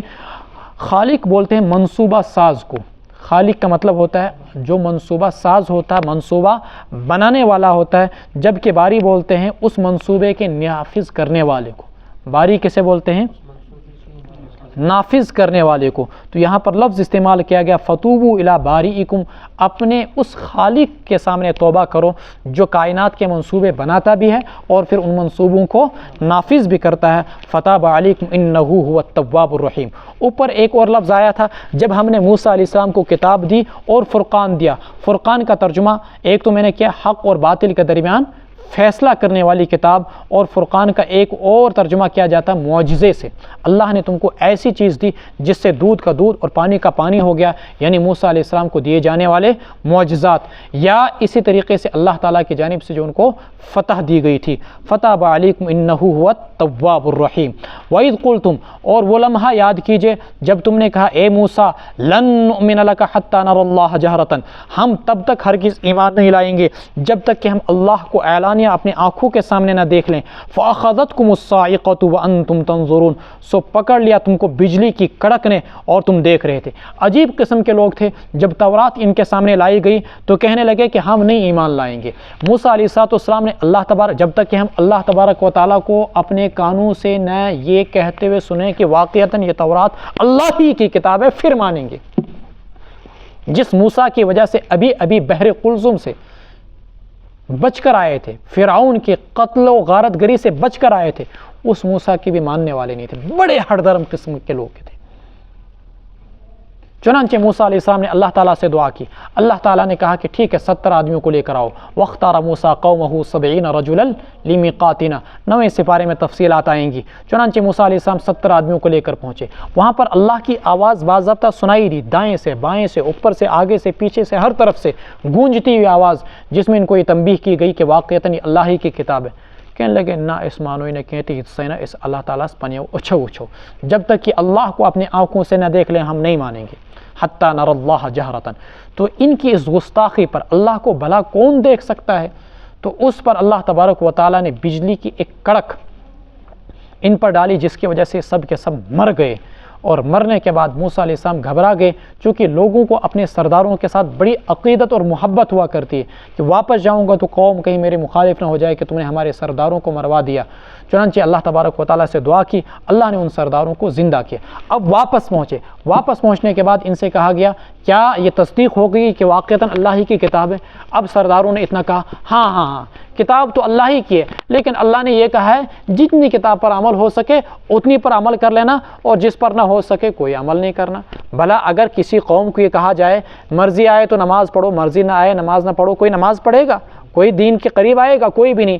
اس پر اللہ تبارک و تعالیٰ نے ان پر پھر ورفعنا فوقکم الطور, طور پہاڑ کو ان کے سر پر لایا, اور سر پر لانے کا بعد لایا بولا خذوا ما آتیناکم, پکڑو اس کو جو کچھ ہم نے دیا. کہا ہم ایمان لائیں گے. لیکن اگلے 2 صفوں کے بعد آپ پڑھیں گے انہوں نے پھر بھی نہیں مانا.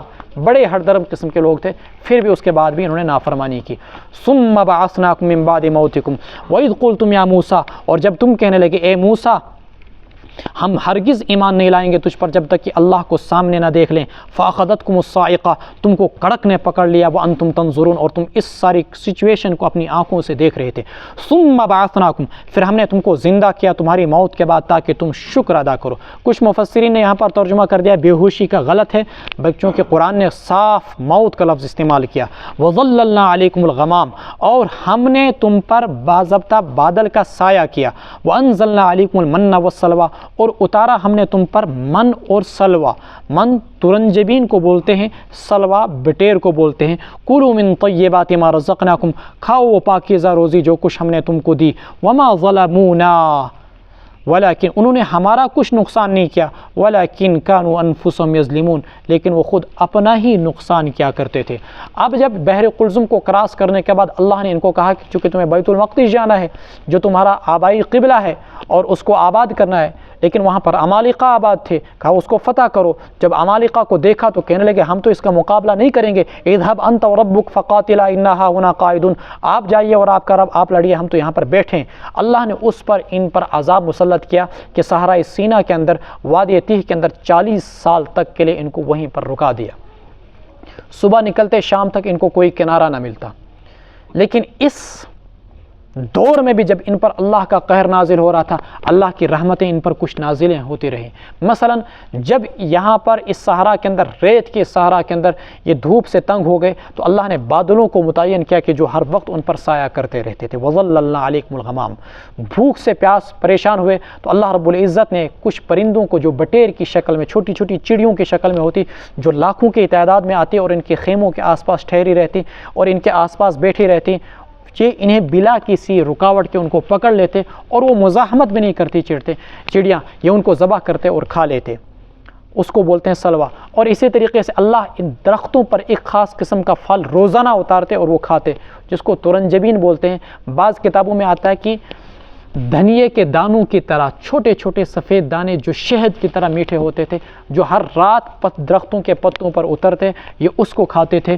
وَأَنزَلْنَا عَلَيْكُمُ الْمَنَّ وَالسَّلْوَىٰ كُلُوا مِن طَيِّبَاتِ مَا رَزَقْنَاكُمْ، کسی بھی قسم کی کوئی کھیتی باڑی نہیں، کوئی پریشانی نہیں۔ وَمَا ظَلَمُونَا، لیکن ان کو حکم دیا گیا تھا تم کو ان چیزوں کو ذخیرہ نہیں کرنا، اگر ذخیرہ کرو گے تو پریشانی ہو جائے گی۔ یہ ذخیرہ کرنے لگے، نتیجتاً یہ چیزیں ان پر سڑنے لگی اور خوراک کم ہونے لگی۔ وَلَكِنْ كَانُوا أَنفُسَهُمْ يَظْلِمُونَ وَإِذْ قُلْنَا ادْخُلُوا، جب طویل عرصہ بیت گیا ان کو اس میدان کے اندر اور ان کی نسلیں یہاں پر جوان ہو گئی، موسیٰ علیہ السلام کا بھی انتقال ہو گیا، ہارون علیہ السلام کا بھی انتقال ہو گیا اسی میدان تیہ کے اندر۔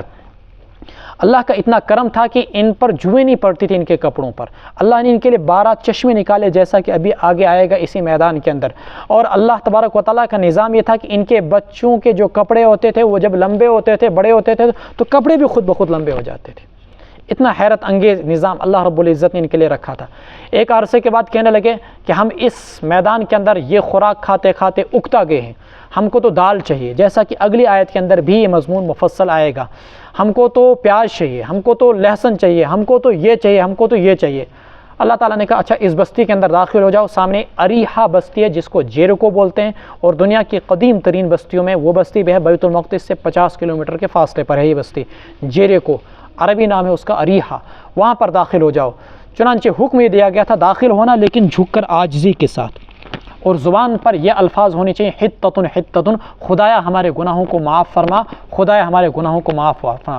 لیکن یہ ظالم ایسے تھے کہ جب اس بستی میں داخل ہونے لگے کہنے لگے حنتتن حنتتن، خدایا گندم چاہیے، گندم چاہیے۔ اللہ کی طرف سے حکم یہ تھا کہ جھک کر عاجزی کے ساتھ داخل ہونا، یہ یوں اس طریقے سے گھسٹ گھسٹ کر داخل ہونے لگے، اتنی ان کے اندر سرکشی تھی۔ وَإِذْ قُلْنَا ادْخُلُوا، اور وہ لمحہ یاد کیجئے جب ہم نے کہا داخل ہو جاؤ اس بستی میں، فَكُلُوا مِنْهَا حَيْثُ شِئْتُمْ، کھاؤ تم اس بستی میں سے جہاں سے بھی چاہو، رغداً فراوانی اور آسودگی کے ساتھ، مزے کے ساتھ، کھلم کھلا، وَادْخُلُوا الْبَابَ، اور اس بستی کے شہر میں کے دروازے سے داخل ہونا سجداً عاجزی کے ساتھ، وَقُولُوا، اور کہنا حِتَّةٌ، خدایا ہمارے گناہوں کو بخش دے، نغفر لکم خطایاکم، ہم تمہارے گناہوں کو بخش دیں گے، وَسَنَزِيدُ الْمُحْسِنِينَ، اور نیکوکاروں کو اور زیادہ دیں گے۔ فبدل الذین ظلموا قولا غیر الذی قیل لهم، سو بدل دیا ان لوگوں نے جنہوں نے ظلم کیا تھا بات کو، غیر الذی قیل لهم، ایسی بات سے جو ان سے نہیں کہی گئی تھی، فانزل الذین ظلموا، سو ہم نے اتارا ان لوگوں پر جنہوں نے ظلم کیا، رجزا من السماء، آسمان سے عذاب کا ایک ٹکڑا، بما کانوا یفسقون، ان کی نافرمانیوں کی وجہ سے۔ روایات میں آتا ہے کہ ان پر پلیگ، طاعون کی بیماری مسلط کر دی گئی، یہاں پر بغل میں ان کو کچھ دانے نکلے بڑے بڑے، اور ایک ہی دن کے اندر ہزاروں لوگ مر گئے، بلکہ مجموعی طور پر تقریباً 70,000 لوگ اس نافرمانی کی وجہ سے اللہ کے عذاب اور قہر سے مرے۔ وَإِذِ اسْتَسْقَىٰ، اور یاد کیجئے وہ لمحہ، اِذِ اسْتَسْقَىٰ مُوسَىٰ لِقَوْمِهِ، جب موسیٰ علیہ السلام نے اپنی قوم کے لیے پانی طلب کیا، فَقُلْنَا اضْرِب بِّعَصَاكَ الْحَجَرَ، ہم نے کہا ماریے آپ اپنی لاٹھی کو پتھر پر، فَانْفَجَرَتْ مِنْهُ اثْنَتَا عَشْرَةَ عَيْنًا، تو پھوٹ پڑے اس سے 12 چشمے، قَدْ عَلِمَ كُلُّ أُنَاسٍ مَّشْرَبَهُمْ، سبھی لوگوں نے اپنے اپنے پانی پینے کی جگہ کو جان لیا، کُلُوا وَاشْرَبُوا مِن رِزْقِ اللَّهِ، کھاؤ اور پیو اللہ کی روزی میں سے، وَلَا تَعْثَوْا فِي الْأَرْضِ مُفْسِدِينَ، اور زمین میں فساد مت پہنچاؤ، زمین میں فساد مچانے مت پھرو تم فساد مچاتے ہوئے۔ موسیٰ علیہ السلام سے درخواست کی پانی نہیں، تو اللہ نے حکم دیا کہ اس پتھر پر مارو، اور اس سے باضابطہ 12 چشمے نکل پڑے جب موسیٰ علیہ السلام نے مارا پتھر پر۔ اور چونکہ حضرت یعقوب کے 12 بیٹے تھے، ان کے 12 قبیلے تھے، تو 12 کے 12 قبیلوں کو پانی پورا ہوا۔ وَإِذْ قُلْتُمْ يَا مُوسَىٰ، اور وہ لمحہ بھی یاد کرو جب تم نے کہا اے موسیٰ لن نصبر علی طعام واحد، ہم ہرگز صبر نہیں کریں گے ایک ہی کھانے پر، فادع لنا ربک، آپ مانگیے ہمارے لیے اپنے رب سے، یخرج لنا، کہ وہ نکالے ہمارے لیے، مما تنبت الارض، ان چیزوں میں سے جنہیں زمین اگاتی ہے، من بقلھا، سبزیوں میں سے، وقثائھا، اور ککڑیوں میں سے۔ ککڑی جانتے ہیں آپ، ایک ہوتا کھیرا، دوسرا ہوتا سفید سفید لمبا، اس کو ککڑی بولتے ہیں۔ وقثائھا، اور ککڑیوں میں سے، وفومیھا، اور گھیوں میں سے، وعدسیھا، اور مسور دال میں سے، وبصلیھا، اور پیاز میں سے۔ قال تستبدلون الذی هو ادنی بالذی هو خیر، موسیٰ علیہ السلام نے کہا کیا بہتر چیز کے بدلے ادنا چیز کی طلب کرتے ہو؟ کیا بہتر چیز کے بدلے، اتستبدلون الذی هو ادنا، کیا مانگتے ہو تم بدلے میں ایسی چیز جو کمتر ہے، بالذی هو خیر، ایسی چیز کے مقابلے میں جو بہتر ہے۔ اہبطوا مصرا، اتر جاؤ تم فلاں شہر کے اندر، فإن لکم ما سألتم، تمہیں وہ چیز ملے گی جس کی بھی تم نے درخواست کی۔ وضربت علیہم الذلہ، اور ان پر مسلط کر دی گئی ذلت، والمسکنۃ، اور پستی۔ مسکنت کے ایک لفظی معنی آتے ہیں احتیاج کے، مسکنت کے ایک لفظی معنی آتے ہیں ضرورت مند ہونے کے، لیکن جب قوموں پر غربت، فقر و فاقہ اور احتیاج عام ہوتا ہے تو نتیجتاً وہ قوم اخلاق کے لحاظ سے پستی میں جا گرتی ہے، اس کے اندر کمینہ پن آ جاتا ہے، گھٹیا پن آ جاتا ہے۔ تو بظاہر اگرچہ بنو اسرائیل اس زمانے کے اندر مالدار ہو گئے، لیکن حقیقتاً ان کے اندر جو اخلاقی پستی پچھلے زمانے کے اندر تھی، وہ اخلاقی پستی آج بھی ان کے اندر بھی آئی نہیں، اسی طریقے سے موجود ہے۔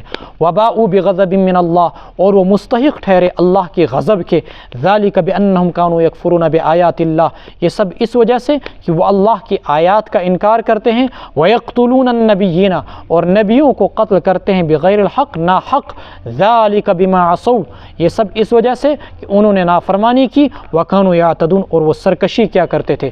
چنانچہ حضرت یسعیاء علیہ السلام کو، حضرت یرمیہ علیہ السلام کو، زکریا علیہ السلام کو، یحییٰ علیہ السلام وغیرہ بہت سارے پیغمبروں کو انہوں نے شہید اور قتل کیا۔ اللہ رب العزت ہم سب کو کہنے سننے سے زیادہ عمل کی توفیق عطا فرمائے۔